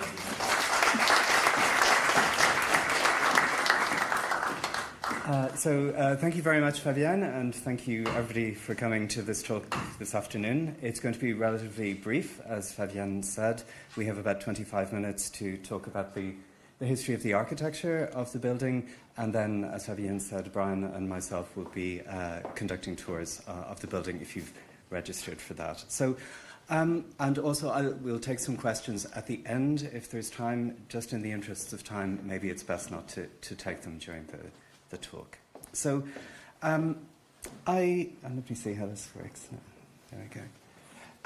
I guess what I'm going to require of you during the talk is a lot of imagination in combination with the images that you're going to see, because as you'll have noticed, and as you probably know from your previous interactions with the building, it's not quite the same as it was in the mid-19th century when it was constructed. So today we'll be looking at images of the building now, images of the building in the late 19th century and the 20th century, and then we will kind of compose a composite picture, I suppose, of the building over time. And it's important also to ask why we're doing this, why we're interested in this building. Of course, it's been the home of the Alliance Française for about almost 50 years, but it's also a very prominent building in the city on a very prominent corner at the angle of two streets. It says an awful lot about Ireland's attitude, or Dublin's attitude, to public architecture in the 19th century, and unfortunately it also says a lot about Ireland's attitude to public and colonial architecture in the latter part of the 20th century. So we'll be seeing a little bit of that as well. So,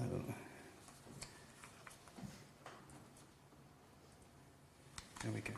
So, first of all, I guess what we ought to do is say a little bit about what you would have encountered of this building in the 19th century. This is a plan on the left-hand side of the ground floor of the building in the 19th century, with the upper floor from a later set of drawings from the 20th century. And essentially this was a gentleman's club. I won't talk too much about this because there are other people in the room who are far more informed on that aspect of the building's history.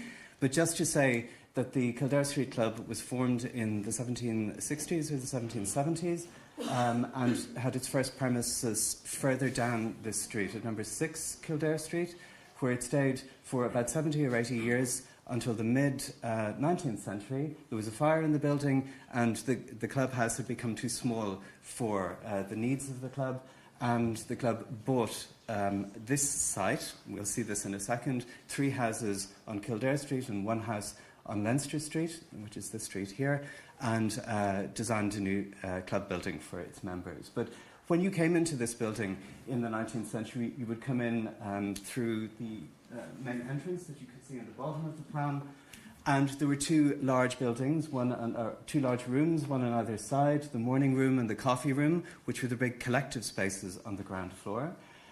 You could also go upstairs to the other 2 main gathering spaces, which were the card room or the writing room, which was above us here, or the library, which interestingly is still above the space of the National Library today. So there were the big spaces in this part of the building, but the site also comprised the piece of land that went right back to the lane, and that was where other forms of recreation were provided. There was a racket hall, there were smaller dining rooms, there was a bar back there, and other rooms for sport. So that was the general outline of what the building contained. And just to look very quickly, I'll just go back to that previous slide. This is the move from number 6, which you can see at the bottom of the aerial view on the left-hand side. Number 6, Kildare Street, 2 houses there, and then moving up to 3 houses at the end of Kildare Street, where the building is today. And that's where we are now. The image on the right-hand side was provided by Brian. It's an estates map, which describes those first 3 houses on Kildare Street. You can see the individual plots. So the building then, it cost about £21,000 to build in the day, which in today's money is the equivalent of about €4.5 million. So for a building that size, it wasn't an enormous budget. The builders were Coburn and Sons, who built a number of the other large public buildings in Dublin in the late 19th century and the early 20th century, like the Museum of National History, the National Gallery, and then the space where the National Concert Hall is today, at the beginning of the 20th century. The architects then were the firm of Dean and Woodward. So if we look at this image on the screen here, on the left-hand side we can see Sir Thomas Dean, who formed the practice at the beginning of the 19th century. The practice originated in Cork. They did a lot of religious architecture in Cork. And then the 2 other men that are shown on the right-hand side are his son, Thomas Newnham Dean, who in the mid-19th century looked after the financial side of the office and looked after the clients and so on. And then in the middle we have Benjamin Woodward, who was the creative person, the creative designer, I suppose, in the office. Benjamin Woodward joined the practice in, I think it was the 1840s. He had trained as an engineer in Tullamore and joined the practice in Cork because he had made some very beautiful drawings of Holy Cross Abbey in Tipperary, and Thomas Dean saw these drawings and it brought him into the office to make some projects. So he worked on UCC, which was Queen's College in those days. The large Gothic quadrangle in University College Cork was designed by Benjamin Woodward. And then the office moved to Dublin partly to make the building that is across the road from here, the museum building in Trinity College Dublin, which we'll come to see in a second. The office then, it made a number of very large and important buildings in the 1850s. The first was the museum building in Trinity. The next was the Oxford Museum in Oxford University. The third one was this building that we're standing in now. And in fact, that was really the end of Benjamin Woodward's career because he died at the age of 46. He was in very ill health for a large part of his life. And he died before this building was finished in 1861. So he never saw it completed. But to look, I guess, at some of those other buildings by Dean and Woodward to give us a little bit of context for what we're looking at here. Yes? I'm so sorry to interrupt. Yeah. Could we lower the lights or something? That would be fine by me, yeah, because it...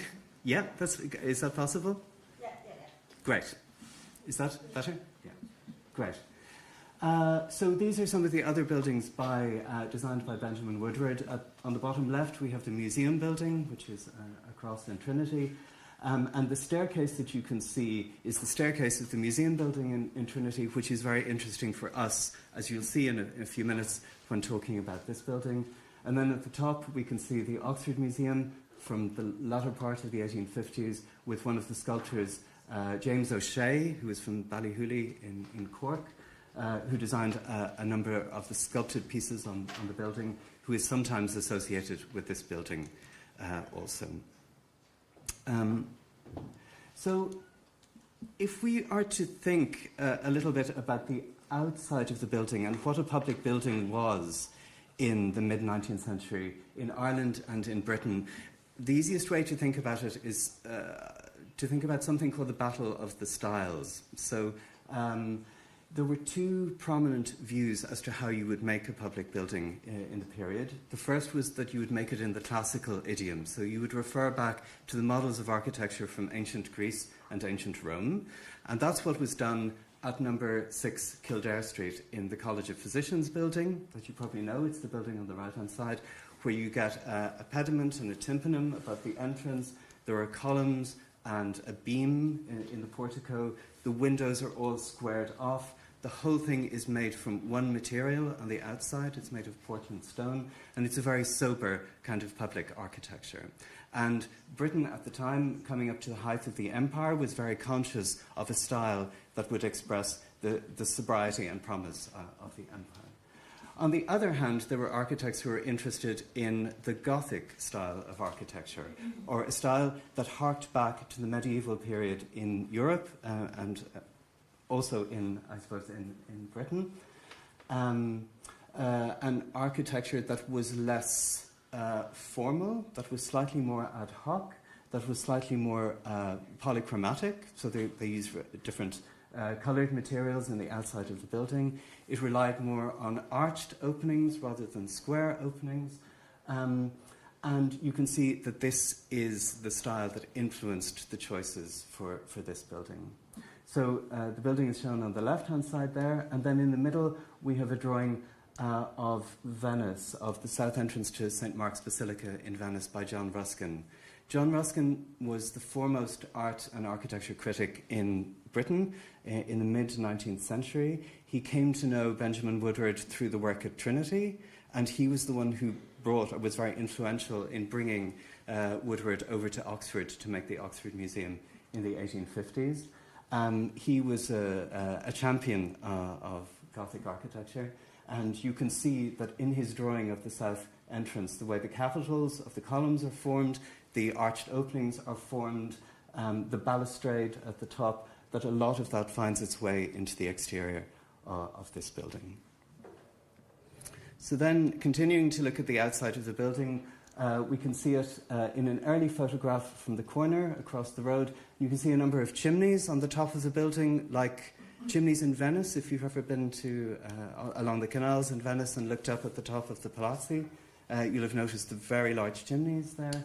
Again, Venice is of interest to to those who are interested in Gothic architecture, because it refers back to medieval styles of making. It refers to the architecture of the Eastern Roman Empire, the architecture of Byzantium, and later Constantinople, all of which is folded into the aesthetic of this building. So you can see the heavily carved capitals of the columns, the arched openings, the portico of the building, which was once closed in. You can see the very fine work on the outside of the building. There's a really beautiful colonnette on that corner of the building, so just behind this room, which serves no structural purpose, but it's meant to express the corner of the building in a different material.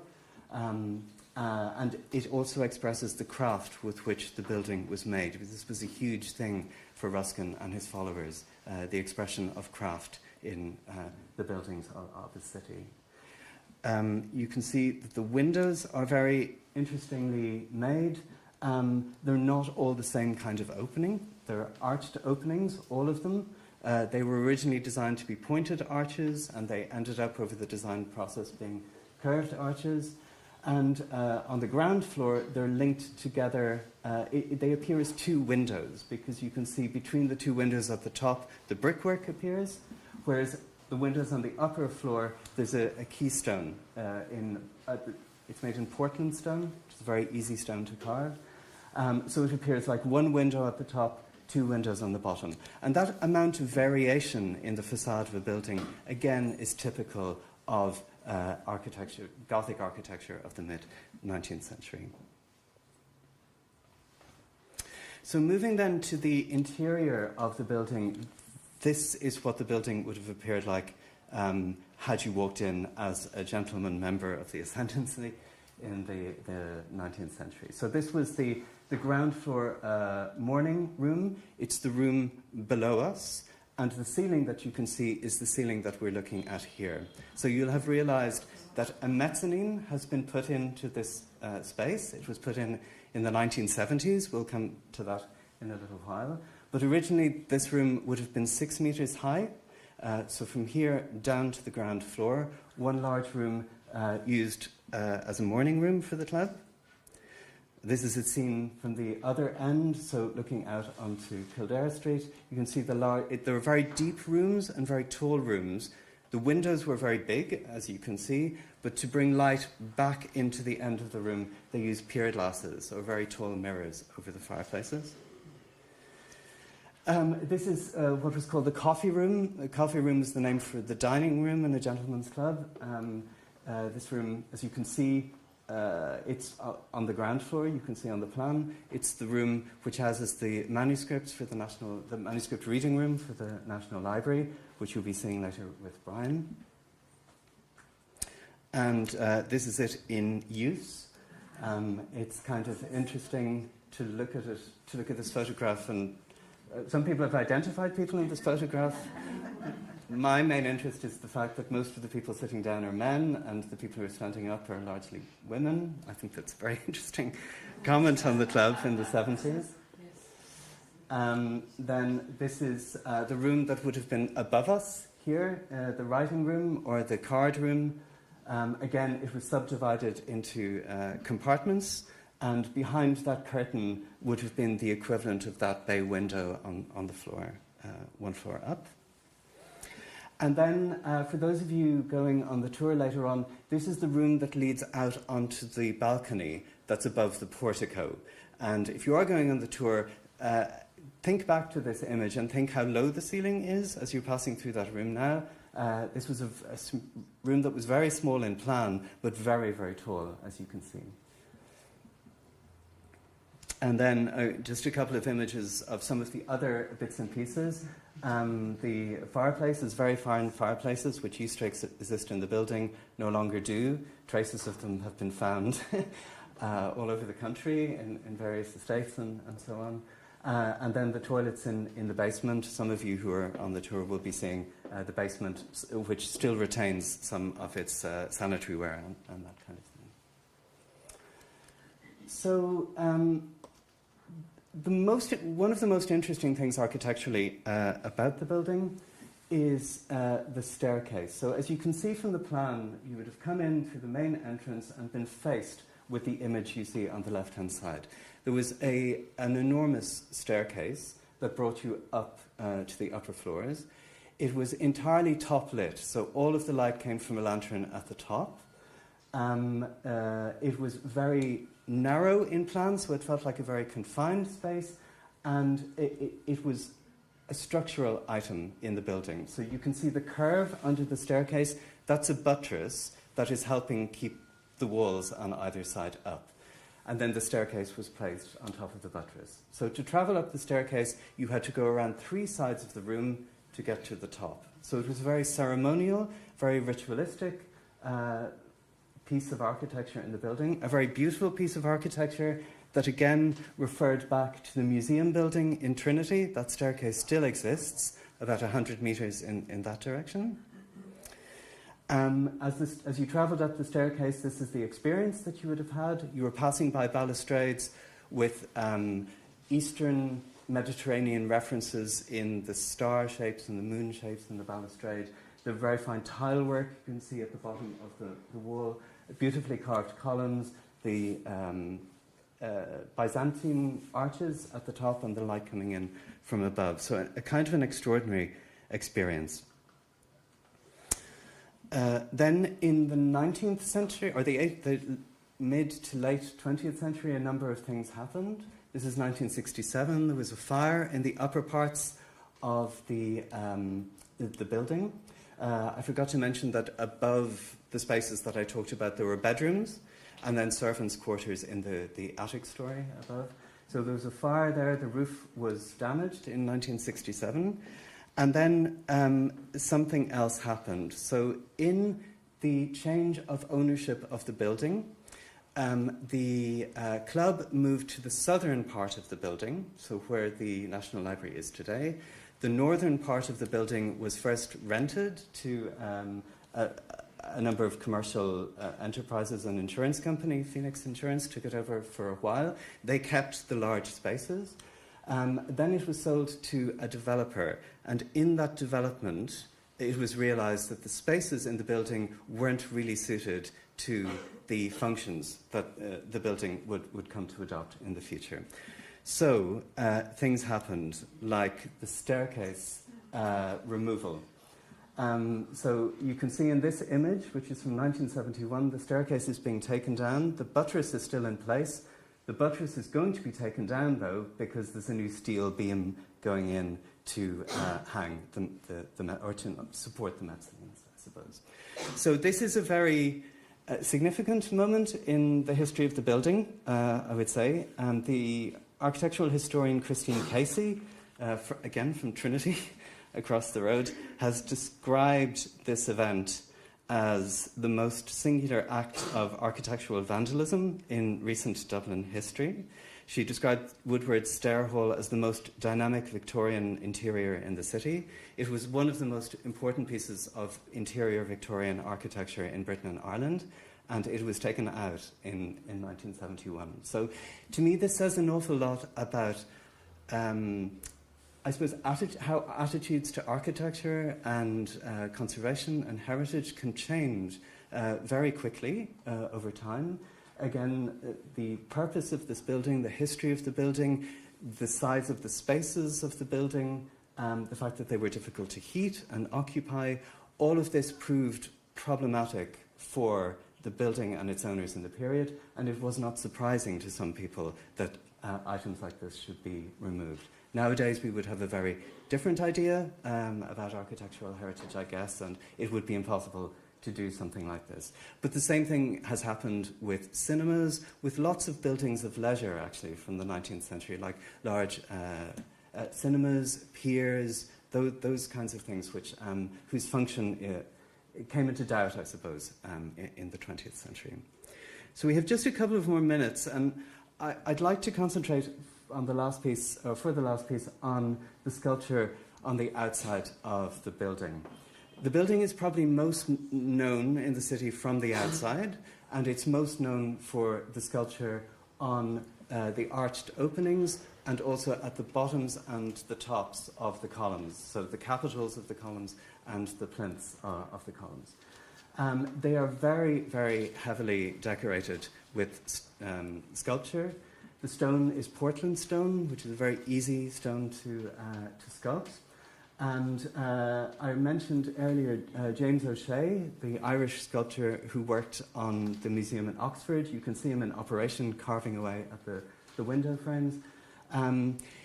He was, I suppose, Ruskin and Woodward together came up with a system for making the sculpture.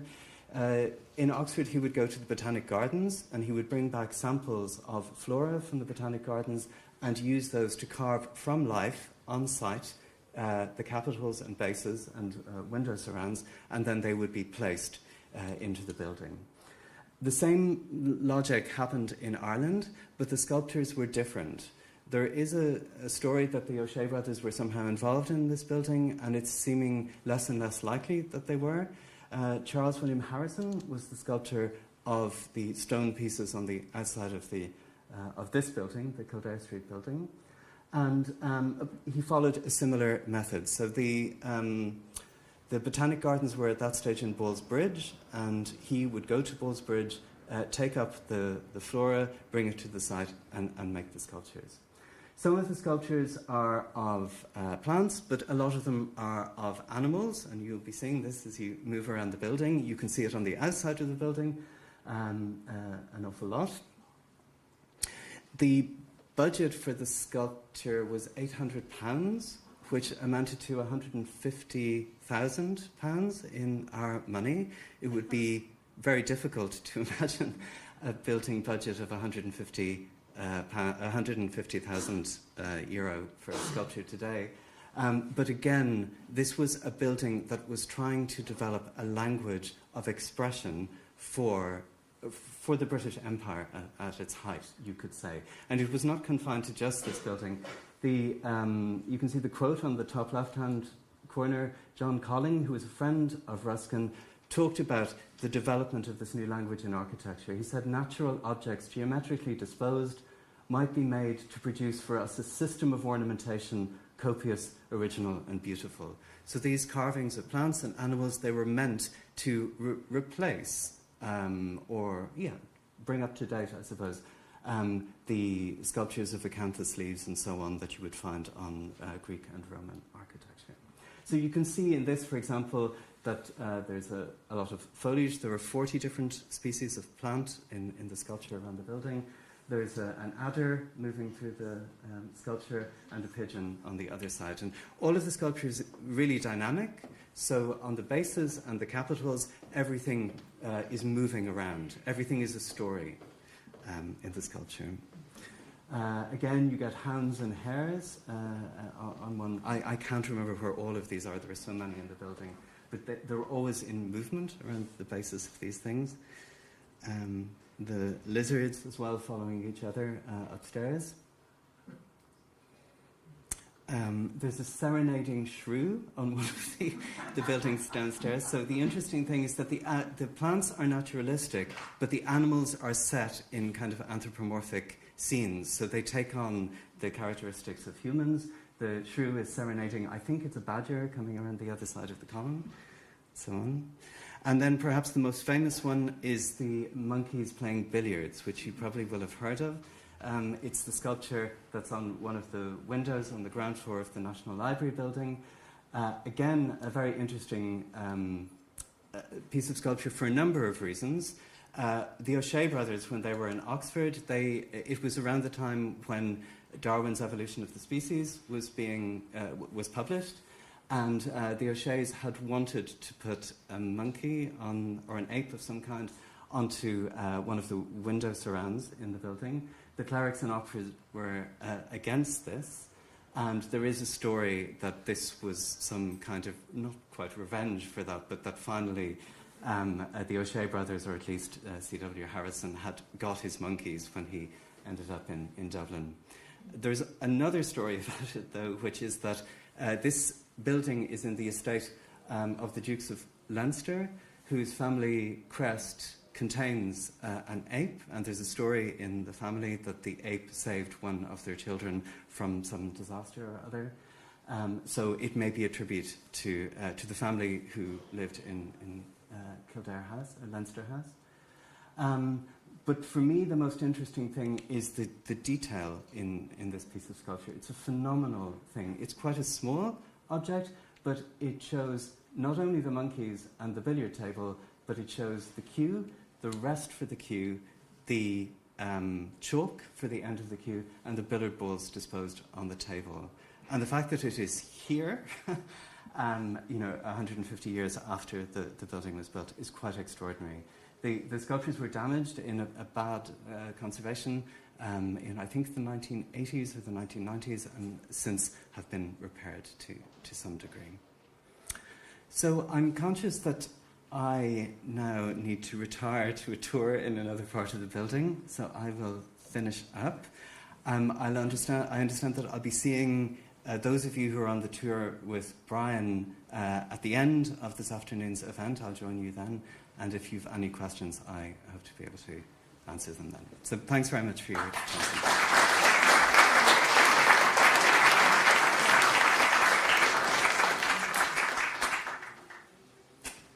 Okay, so those of you who are going on the tour, if you to stay in the room here, and there's others gathering downstairs. I think otherwise there are other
Bonsoir.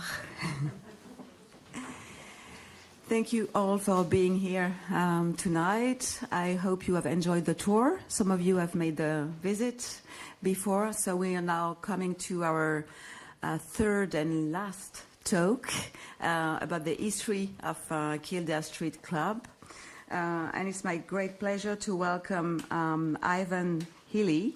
Ivan is the chairman of Kildare Street and University Club. He's a solicitor and has studied French at Trinity College. And you are also honorary consul of Luxembourg. And we had the pleasure of having Her Excellence, the Ambassador of Luxembourg, with us tonight. The talk will be given by Charles Lysak. I hope I pronounce well. Charles, you're a biographer and barrister, and you were committee member of Kildare Street Club when Kildare Street Club was in this beautiful building. So now the floor is yours, and after the talk we will have all the speakers of today together to answer your questions. So the 5 speakers will join Ivan and Charles after the talk. Merci Fabienne. Merci beaucoup. Mes chers amis, je suis ravi d'être parmi vous à l'Alliance Française pour cette soirée historique. Je suis le chairman, soit disons président du cercle de Kildare Street and University Club. Ladies and gentlemen, you're very welcome to this evening to a historic event. I am the chairman of the Kildare Street and University Club, and I'm here really to put into context the talk from the following speaker, Charles Lysak. I would like to just take the opportunity to thank Fabienne Clairaut and Christine Weld for involving the Kildare Street and University Club in this evening, particularly as this building was our home up until the mid-1970s, when the Kildare Street Club merged with the University Club and moved in its entirety to number 17 St. Stephen's Green. So the Kildare Street Club was founded, as we've heard before, in 1782.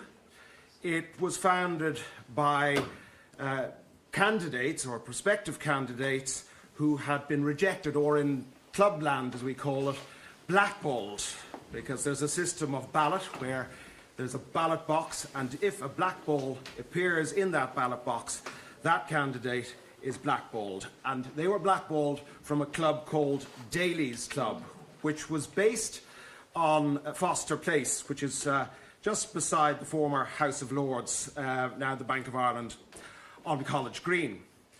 The Kildare Street Club is significant on these islands, as it is one of 5 18th century gentlemen's clubs, as they are known. I must say that ladies are now full members of the Kildare Street and University Club in its current idiom. However, this Kildare Street Club was one of 5 18th century clubs in Britain and Ireland, the others being White's, Boodle's, Brooks's, all based on St James's Street in London, and the New Club in Edinburgh. These 18th century clubs grew from coffee houses, and these coffee houses were named often after their proprietors, hence White's, Boodle's and Brooks's and so on. And in fact, the dining rooms of these 18th century clubs were called coffee rooms, as we heard earlier in the architectural presentation. And they still are to this day.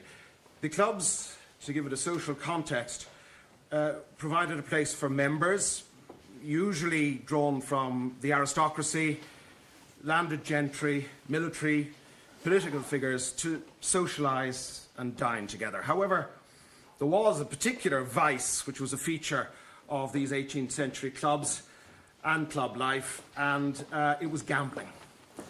And they'd gamble on anything, and they'd gamble their houses and their estates. And many of these clubs, including the Kildare Street Club, had betting books some of which you'll see if you visit some of these clubs to this day in their morning rooms, although gambling really of any sort has now ceased. The Kildare Street Club, as we heard, was built in the 19th century, the building we're now in today, and the inspiration for the Kildare Street Club, the previous club, which is now where the College of Physicians is, the inspiration came from the Reform Club, which is on Pall Mall. The Reform Club has an interesting history in that it was founded by a compatriot, Daniel O'Connell. The Kildare Street Club survived the formation of the state, although, as one can imagine, given its constituent members, suitable candidates of membership steadily dwindled. And in the 1950s, there was already talk of a merger with the University Club, which was founded in 1850 as a social club for graduates of Oxford, Cambridge and the University of Dublin, Trinity College, just across Nassau Street there.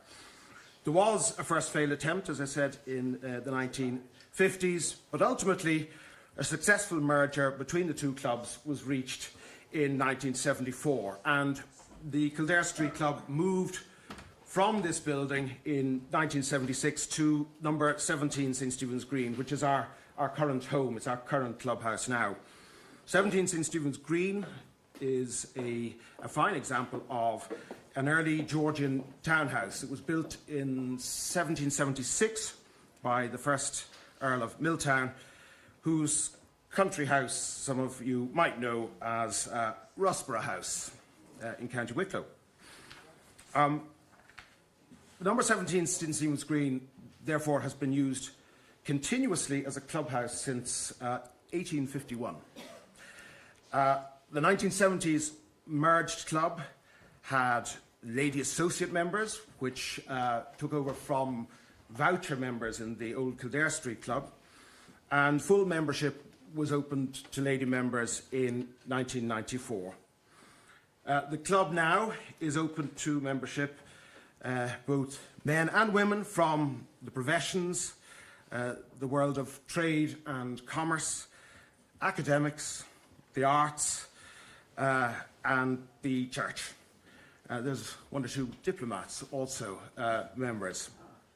The clubhouse contains a wonderful collection of art which belonged to the separate clubhouses, both here in the Kildare Street and also the Dublin University Club.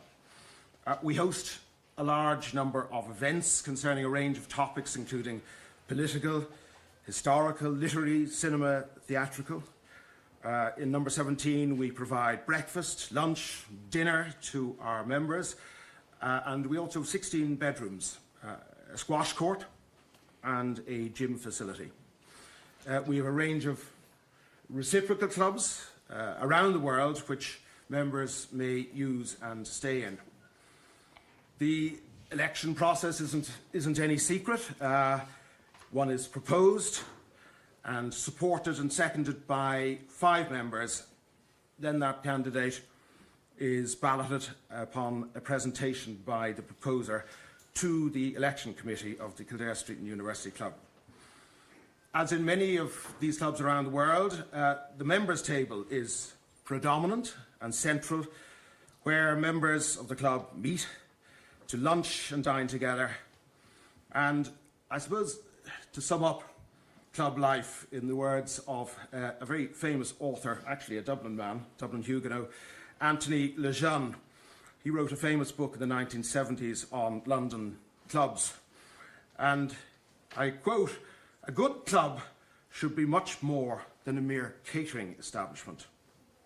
It should be the refuge from the vulgarity of the outside world. A reassuring fixed point, the echo of a more civilised way of living. A place where, as once was said of an Oxford college, people still prefer a silver salt cellar which doesn't pour to a plastic one which does." There's a rich history of the two clubs, Kildare Street obviously from 1782, and the University Club from the 1850s, bringing the history right up to the merger of the two clubs in the mid-1970s, and this is by Professor R.B. McDowell. It's a book called Land and Learning, and it comes really from a feeling at the time that land, being the Kildare Street, and learning, being the University Club, would never live together. It may interest you. There's also a book by Dr. Paul Caffrey, which is a catalogue of paintings. It's a catalogue, it's a book, it's a substantial book, beautifully illustrated volume, which contains illustrations of the vast array of paintings in the ownership of the Kildare Street and the University Club, and the second edition of this book is about to go to print and will be available in November. I'll move on to our main speaker, Charles Lycett. Charles was elected to membership of the Kildare Street Club in 1968, so he is one of our few remaining members who actually remember this building when it was used as a club. Charles was educated at University College Dublin and Christ's College Cambridge, and then qualified as a barrister at the King's Inns Dublin and then at Lincoln's Inn in London.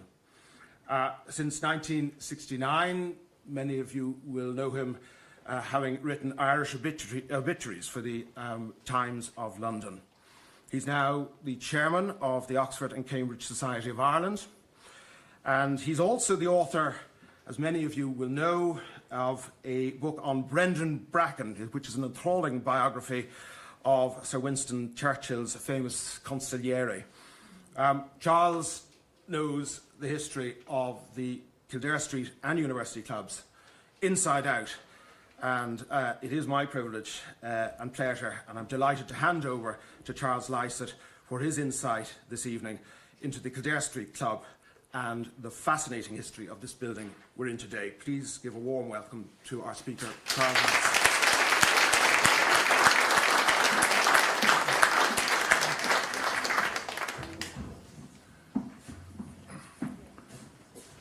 Thank you very much, Ivan. I approached the rostrum here with some trepidation after your generous introduction, and also after the very high standard of the two addresses we've heard earlier, which were really quite outstanding, and the fruit of wonderful original research in each case. The last speaker, Kevin Donovan, gave an account of the building of the old Kildare Street Club, yes, which is there as it was originally, and its history is wonderfully interesting history of architecture. There, the cricketers are there. From College Park, there was always a legend that the famous cricketer Grace had hit a six through the window of the Kildare Street Club from the College Park. Alas, it doesn't seem to have to stand up to historical verification, but it's a nice story nonetheless. The club life, I suppose, was built. Clubs were built, they said, on two principles: the segregation of the classes and the segregation of the sexes. And the Kildare Street Club was the club of the landed gentry and aristocracy of Ireland, built in their last heyday, around the present club built in their last heyday. It also had leading members of the administration who were members of it. But it was in its in late 19th century, earlier 20th century, it was a political club, really. John Dillon, the nationalist leader, said it was the most benighted Toryism in Ireland, the sacred ark of Toryism. Of course, he hated it. But it was so political that nationalists, even among its own class, nationalist people such as the Esmonds, who were home rulers, did not belong to it. It was that political. The position, I suppose, of the class who made up the Kildare Street Club was eroded, of course, by the Land Acts first, because those who were landlords, and then by the end of privilege and the introduction, very important, of democratic local government in 1898. Those two things, as well as, of course, the creation of the Irish Free State in 1922. But that was only the last of the things that would have undermined it. During the 1916 rebellion, the pages of Kildare Street, can we go here? Yes, I'll come to that in a moment. The pages of Kildare Street Club served the British military who were putting down the rebellion. Well, that would have been a cause of law and order. But more oddly, Kildare Street Club was fired upon from Trinity College. The people who were manning Trinity College thought there were what were called Sinn Féins on the roof of the building. And so they fired on the building, and they just missed Lord Fermoy, who was looking out. And there had to be great apologies in the aftermath of the rebellion about what happened. So come 1922, the 21 Treaty, the Irish Free State, and in May 1922, Republicans who were opposed to the treaty settlement, to the provisional government under Collins, which had been set up under the treaty beginning of 1922, they occupied the club to provide. First of all, they occupied the Masons' Hall in Mosworth Street, and then they came down and occupied the club to house refugees who had fled from Belfast. That was the reason they did. And for a month they stayed in the club, and then in May 1922 they were persuaded to vacate it. The Civil War proper hadn't broken out. And this wonderful photograph given to us by one of the grandchildren of the people, of these people, and which of the people leaving the club. They had went off in the top hats and some of the uniform of the club. Up the Mutineers is on the back of the thing. And they'd had a great time there for a month. They'd emptied the cellars and various other extravagances. But they were out before the real fighting began with the firing of the forecourts. There were stories about the sentries of the club. People coming, members wanted to come to the club and get in, and sentries would ask them if they were members. Could they admit them? They had to pass the Republican bodyguard to get into the club. But the last person expelled from the club was Edward Martin. And Edward Martin had previously he was a nationalist Catholic landlord from Galway, and who made such nationalist noises that offended the members.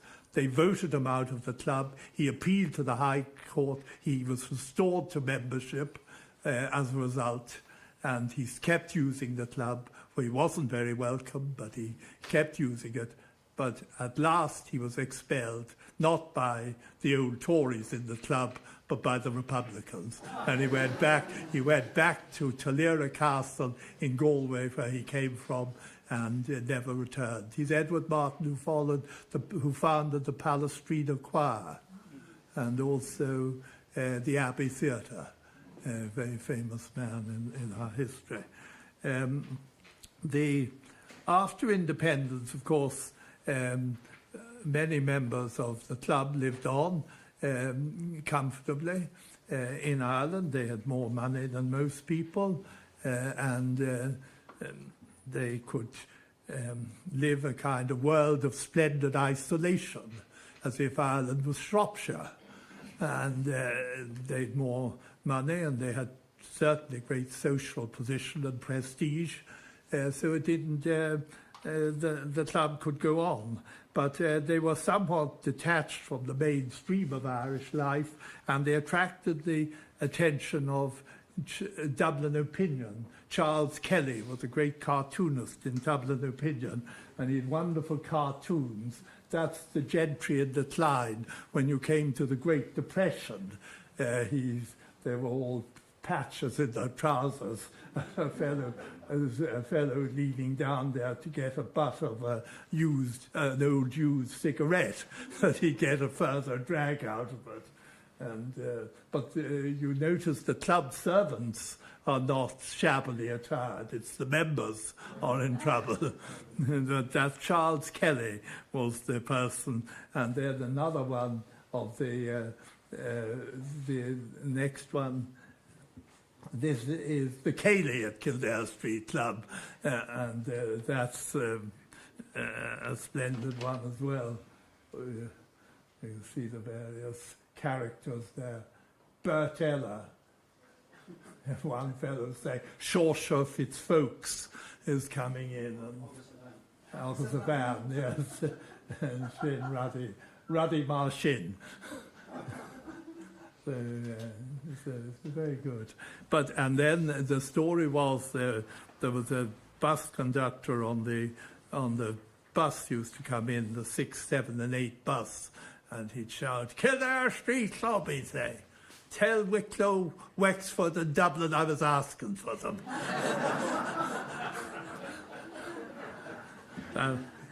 The benign figure. But between the wars, Kildare Street Club was the first, I think, to admit women in any way. So it got ahead of the posse in that way. From the 20s, you were allowed to entertain women for the first time in the club.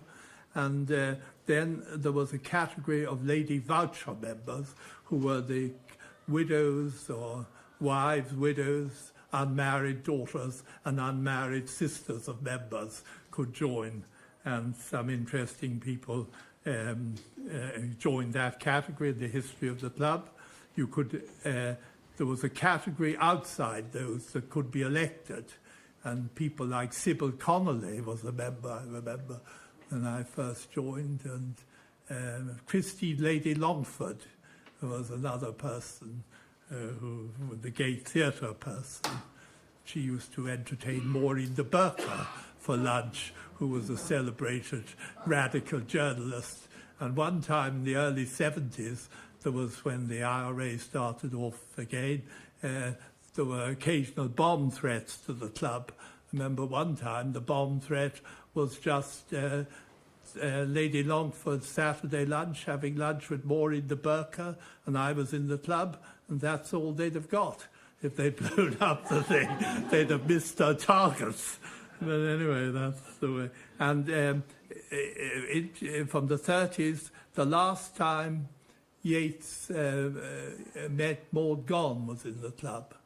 He entertained Maud Gonne here. Francis Stewart records it in his memoirs. Around 1930, they had a kind of brief reconciliation at that period, and it took place in the old Kildare Street Club. But time moved on, and of course reduced usage despite allowing women with their separate entrance, the women a special entrance. But that was, and half the club could be used by women, and then men alone were just the other half. If you were entertaining any women, you were in the women's half of the club. So they divided the club, and that's how the thing worked until the end of, almost until the end of the separate existence of Kildare Street Club. But by the 50s, of course, reduced usage had resulted in losses, and an effort was made to merge at that stage with the Dublin University Club. And both committees agreed on the merger, which was to take place in the old Kildare Street Club, which was, after all, unique in having been built as a clubhouse. And it was scuppered, in fact, in the University Club. The committee had agreed, but the members voted it down, And one cleric who was against it said, an age-old adage that land and learning do not mix. And Dublin University Club would have been full of more academic people, clergy. They'd never have any clergy in Kildare Street Club. They may have been Protestant, but they weren't keen to have any of the clergy in the club. but anyway, the merger was defeated in the 1950s on a vote of the University Club. And that is what propelled Kildare Street into disposing of this part of the building.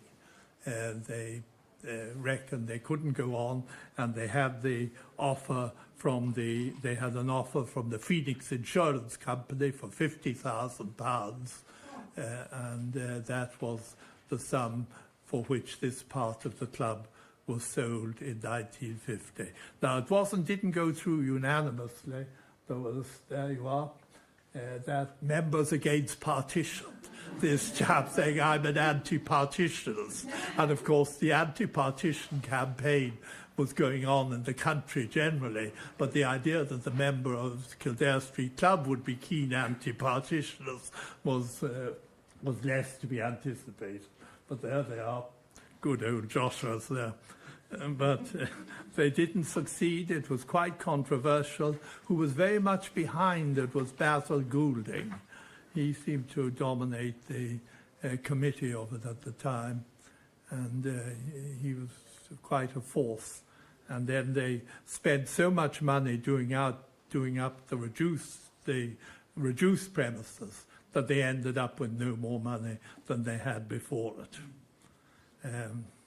And of course, Phoenix had it, and until when I first joined the club, Phoenix still had it, and the hall was as it was. It was only in the early 70s that the hall, the old hall, came to an end.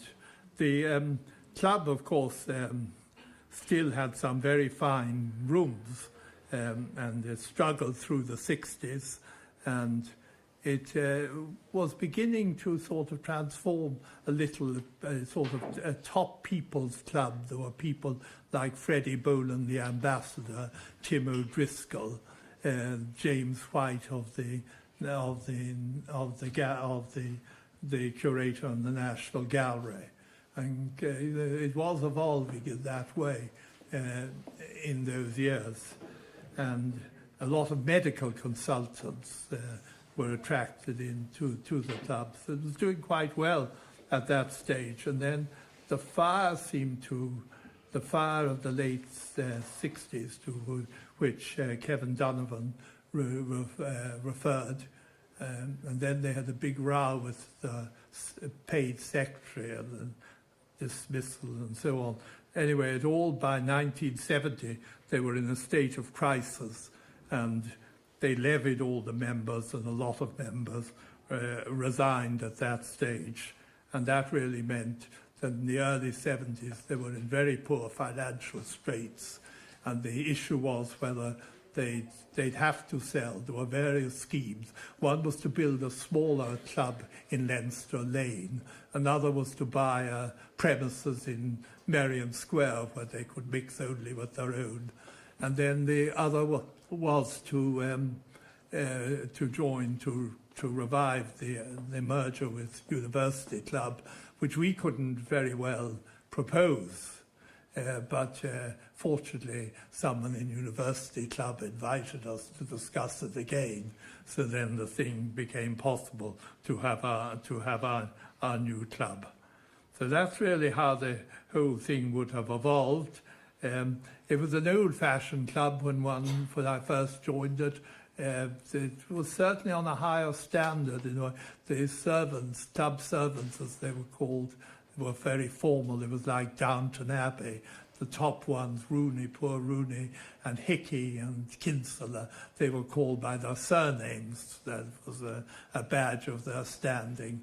And they were wonderful. And one or two that we had from those days who were trained by then, John Fitzgerald, Cecil Hennessy. They survived into our time, and they brought some of the good ethos of the Kildare Street Club with them. So it wasn't without many good points, the club.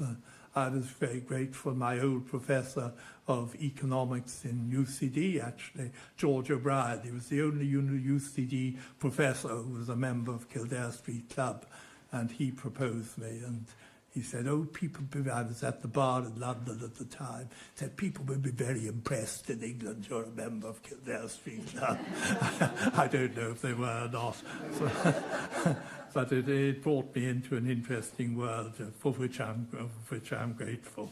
So anyway, I hope I've given you some picture. The bombs went off, of course, in the opposite the club in the 1974 when the bombing of the Monaghan bombing took place. There was one quite close to the club in Leinster Street, and there was a certain degree, as I say, of trepidation in the club at that stage that things were stirring up again, as they might have said. So anyway, I suppose one regrets that wonderful hall has gone, as someone said, an awful act of vandalism, but it is a consolation that the club, the building, has fallen into such good hands as the Alliance and the Genealogical Office or the National Library.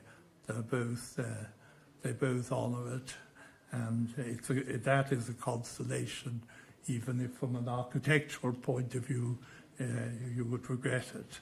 And I would wish the Alliance, once did course in the Alliance before it came here, and one wishes the Alliance very well, and all building up the wonderful links with France and Ireland that go back so far.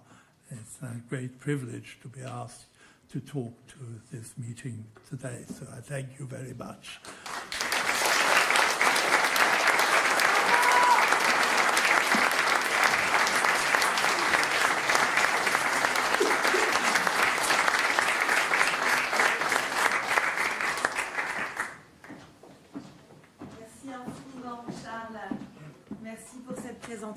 Merci à tous les intervenants qui nous ont fait l'honneur et le plaisir de raconter les différentes tranches de l'histoire de ce beau bâtiment. Et je vais vous demander, I will invite all the speakers to join me for the final Q&A session.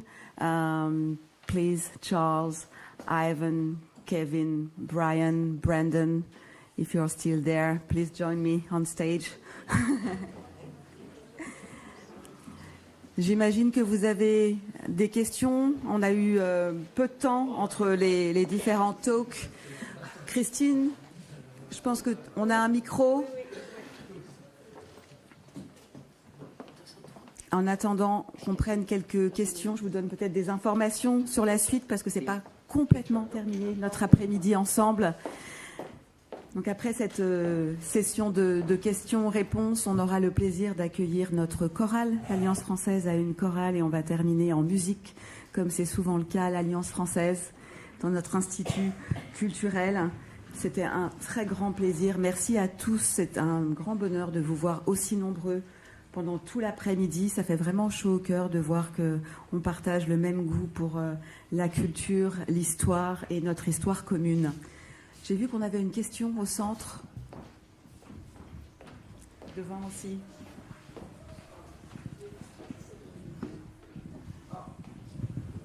Bonsoir. I have only one question. I once attended a lecture by Dr. Declan Downey, and he mentioned about the subject about how when Ireland became an independent state, a lot of descendants of les oies sauvages, or the wild geese, were pivotal in contributing to the foundation of our embassies abroad, including Paris. Would any descendants of les oies sauvages have been involved in the foundation of the Dublin French Society, or even up to the Alliance Française here in Dublin, and even the Alliance Française, the foundation in Paris in 1883?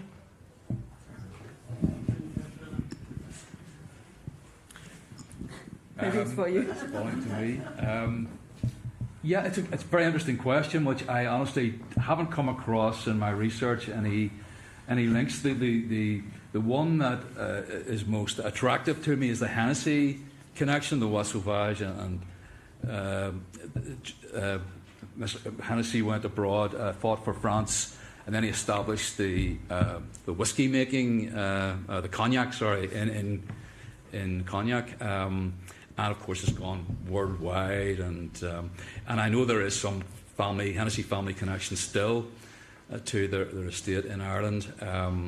That's the only. I have looked. I've actually contacted the Hennessy people in Cognac, but I think the Irish connection isn't quite as strong as it maybe it used to be. I think Cognac now, the marketing of Cognac is not so much associated with Ireland or France even. It's with rappers in America. It seems to be the big advertising push. But that's a very interesting point, and I must have another look at it, yes. If I may intervene at this stage, just to take a different slant in response to your question, I was in one of our reciprocal clubs last weekend called the Jockey Club in Paris, which is a club which is, as a membership, having looked at their notice board, as a membership, there isn't one commoner there, as far as I could see. They're all Vicomte and Baron and Prince. There was one name I noticed, which was quite odd, because it wasn't Vicomte or Baron Machin de Choses, as they might say in France. His name was David O'Neill. And I was in the bar on Monday before lunch, and one of their members introduced me to David O'Neill's grandfather, who had proposed David for membership of the club, and he was called Jean-Hugues O'Neill. Notice the Hugh O'Neill. And he was at pains to tell me that, of course, his family had fled Ireland for France well before the wild geese to whom you refer. So an interesting little Irish connection with the aristocracy of France and the Jockey Club.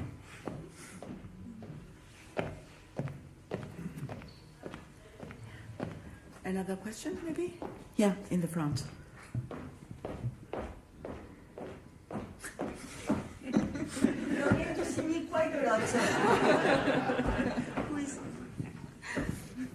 Thank you very much. It's just a question, or maybe even a brief extra question for Kevin, and it relates to, I guess, the second half of the 19th century when the building was being constructed. In terms of its design at the time and the mass and the aesthetic and indeed the very purpose of it as a gentleman's club, was there at that time in Dublin any system of town planning or any consent or permission that the building had to secure in order to be built for the construction of the building?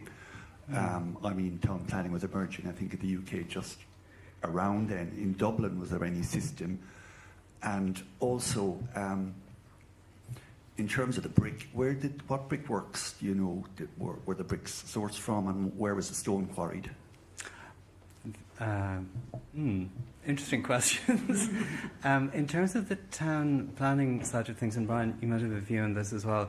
I don't know that town planning was a real question in Ireland until the beginning of the 20th century, when people like, the Abercrombie plan was put in place, where there was a proposal to lay out Dublin in a different way from the way it had been laid out, essentially between the 18th century and the 20th century, and that's when Lady Aberdeen came over.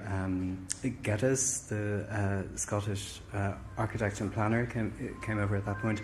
So in the sense of there being town planning restrictions on the formation of the club, I don't know that there were, because the land was in the gift, or in, I suppose, the possession of the Earl of Kildare, I guess, at that point. Yeah, or is it Pembroke Estate? Leinster, yeah. Yeah, I would take it that, you know, there would have been building bylaw kind of things coming in by the local authorities to kind of rule on the standard of construction, the sanitation and that kind of thing.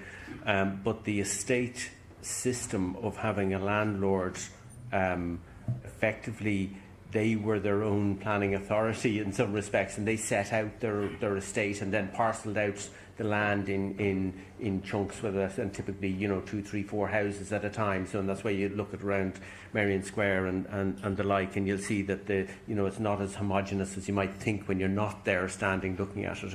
And so they were the arbiters of setting out almost like a civic or a development plan. As such, and then it was really 1st September 1964 when the 63 Planning Act came in, where you had individual planning rights, and that's where that whole term pre-63 comes from. In terms of before that, it was pretty much a free-for-all, and that free-for-all kind of continued internally. I was saying on my group on the tour, right up to the Planning Act of 2000, which is just what they're just about to replace now this week or last week or one of these days with the new Planning Act. But where the insides of these buildings were completely left exposed and unprotected, and that there was only a modest protection given to the outside of any historic buildings, and that's what allowed things like the staircase to occur in here, because it was a kind of a facadism. It was, if you keep the outside of the building at best. When you see what happened on Fitzwilliam Street, that wasn't even always successful in itself. Yes.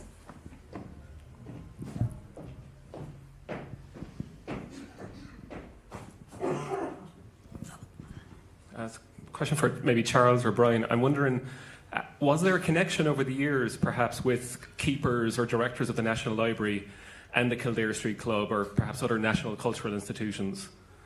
I don't think so, really. There was quite a connection with the National Gallery, in that not only James White had been in the club, but before that George Furlong, who was the previous curator of it, who was an old Longonian, and he was curator. I suppose the gallery, I don't know of any connections with the library as such. I mean, the membership of Kildare Street, and this would have been people like Terence DeVere White belonged, and a few people like that. But basically, they weren't into culture in a big way. They were essentially a military group. A lot of them wouldn't even have been to university. When they were merging the two clubs, one fellow looked at me and said, "You licensed, you were at a university, you could talk to these fellows." So it was, and it was very much a military thing. Up to 1950, if you were of an age to have joined the army in the war and hadn't done so, you wouldn't have been regarded as suitable for membership, and the army wasn't the one in the Curragh. Yeah, and I think from the library side, like that, the Office of Public Works would have, or the Board of Works as it was at the time, would have been the buffer. So they would have been buying the property on behalf of the state and then deciding what to do with it. And then they would have decided that the library was a good fit for it, because there was various other schemes at the time, including building a whole new library out in Beggar's Bush. So it was kind of a topic at the time of what to do with the library, and in order to keep the decision, thankfully, was to keep the historic building designed as a library, and that to add extra properties into it. But the Office of Public Works would have been any of that connection in terms of negotiation of a purchase or how to even alter it, and then the library would have fed into just what works needed to be done to make it an appropriate use.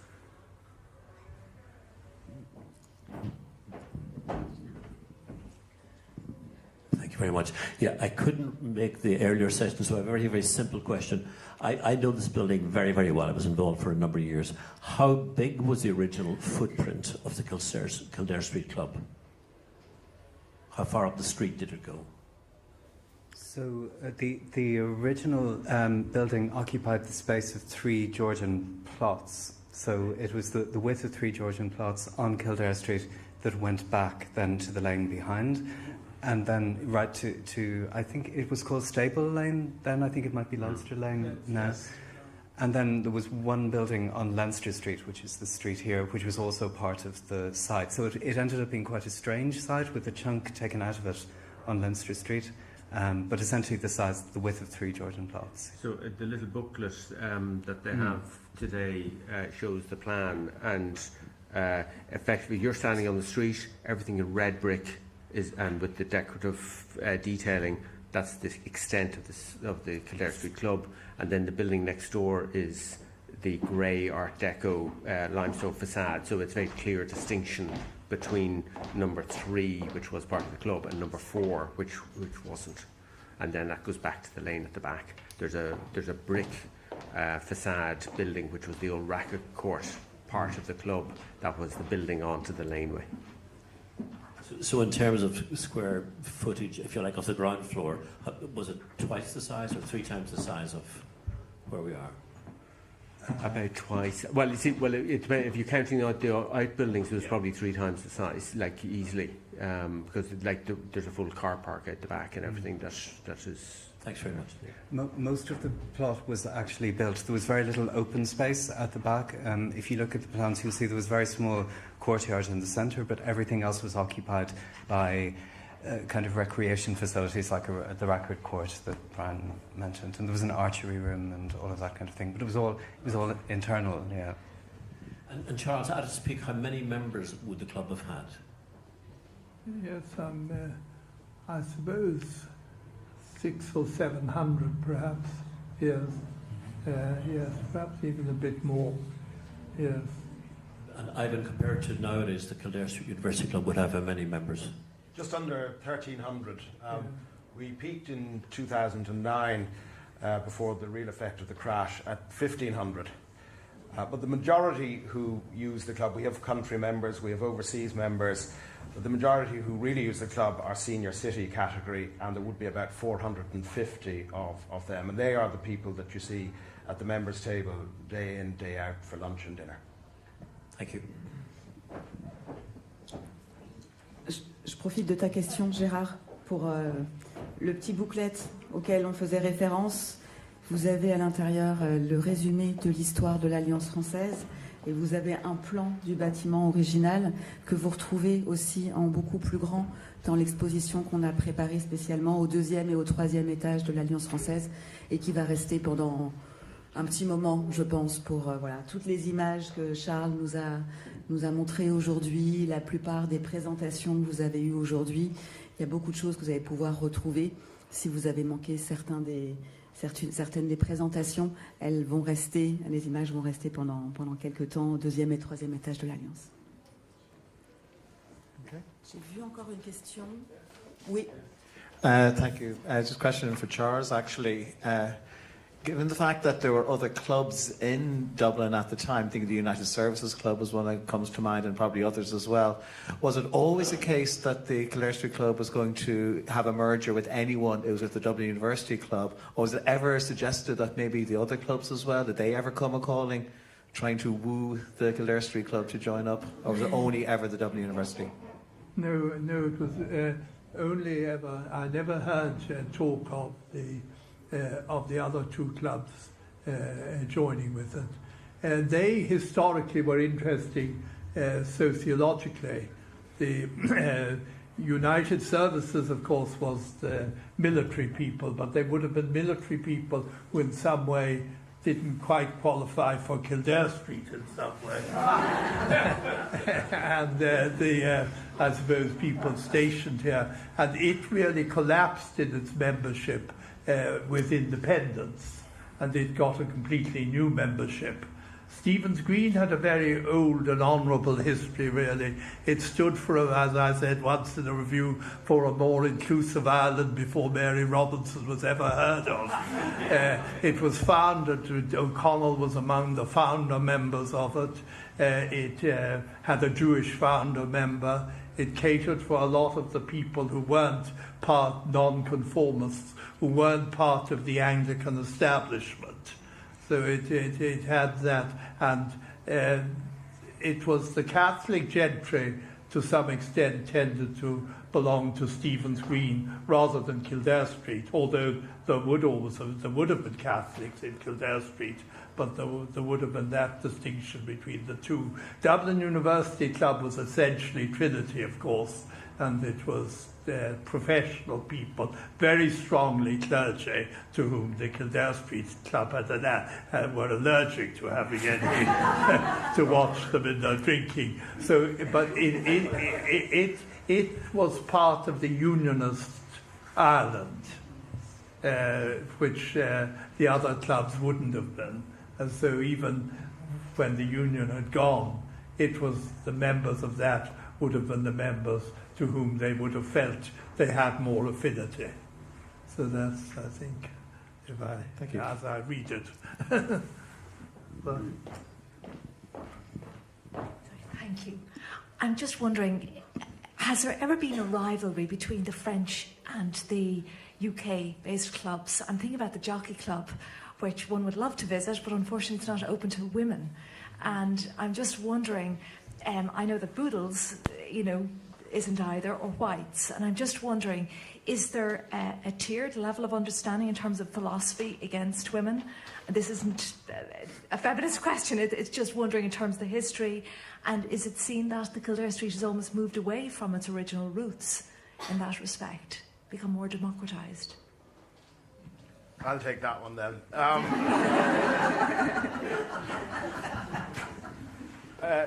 I suppose to answer firstly the latter part of your question, no, we reciprocate with a wide variety of clubs around the world, some of which admit only male members, some have men and women who are members, and indeed some which have lady-only members.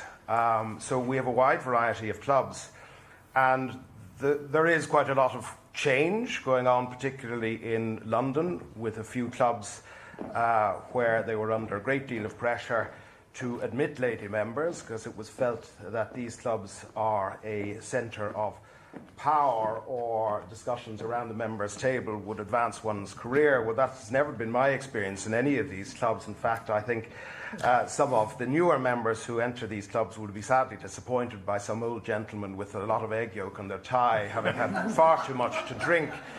Our admission of lady members in 1994, in my view, in no way affects our relationship with some of the other clubs you mentioned, such as the Jockey or Boodles.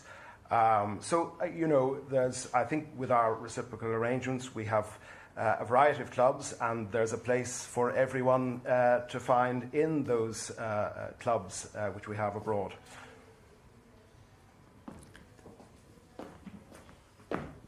I even forgot to mention that I was the person in my curriculum vitae, that I was the person who proposed women should be admitted to the club.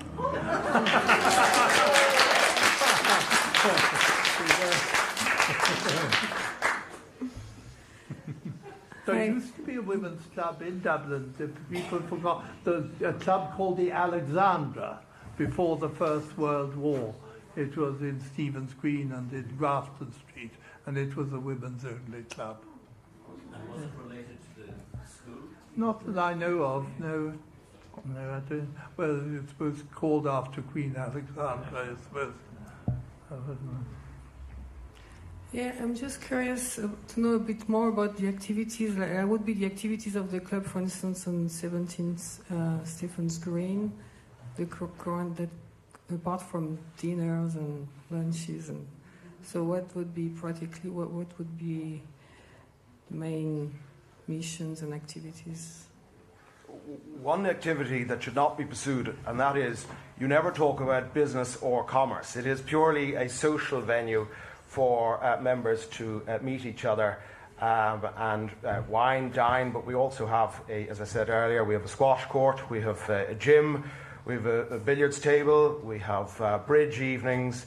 There are a variety of events which members on a voluntary basis organise and arrange, and they deal with a variety of themes, whether they be political evenings, historical evenings, literary evenings, evenings dealing with the theatre. We have a garden society, and they visit historical gardens around the country. So, as I say, a bit like my response to the question earlier with the various different types of clubs, there is something for many tastes, and all tastes really, well, most, let's face it, well, let's not include all, most tastes within number 17 St. Stephen's Green.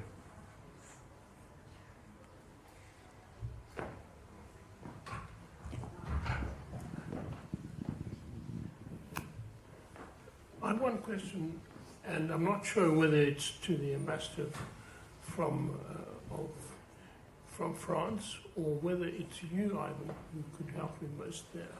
But when I first came to Dublin from Luxembourg, I'd been a member of the Cercle Münster in Luxembourg, and we never had reciprocity with the Kildare Street Club, but we had reciprocity with Stephen's Green Club.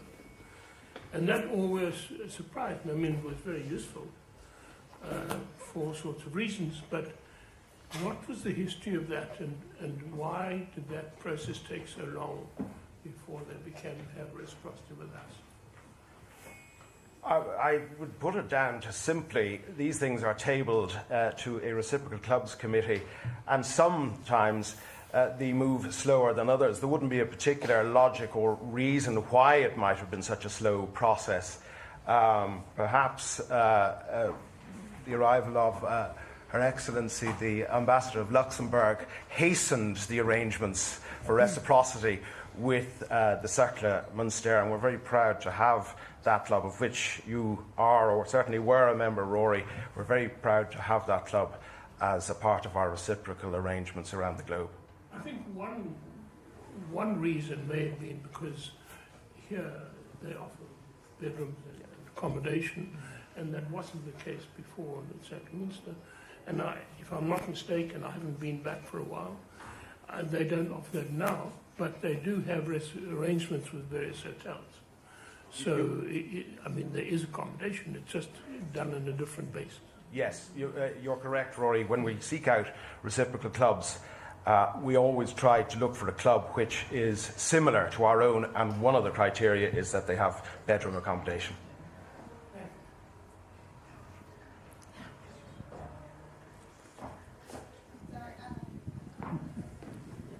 Hello, hi. At the time of the merger, were there many people who were members of both clubs? Was George O'Brien a member of both clubs? Both clubs, yes. No, there were always people weren't necessarily just in one club. Quite a few people would have been in both clubs. And strangely, the merger was really facilitated by people who were members of both clubs, who saw what was happening and who moved to do it. And some would have been members of Stephen's Green and Kildare Street.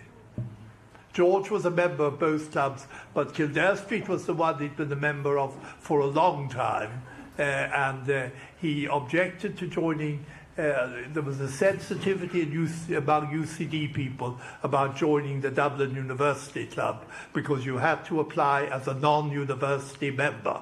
And it was as much as your life was worth in Michael Tierney's UCD to have joined the University Club.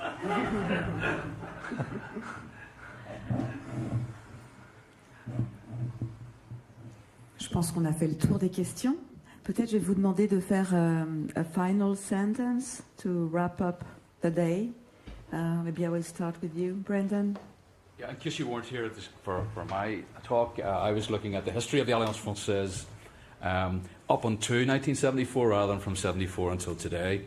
And I think I'm doing a PhD for my sins, and I'm actually focusing on the history of the Alliance Française on the island of Ireland.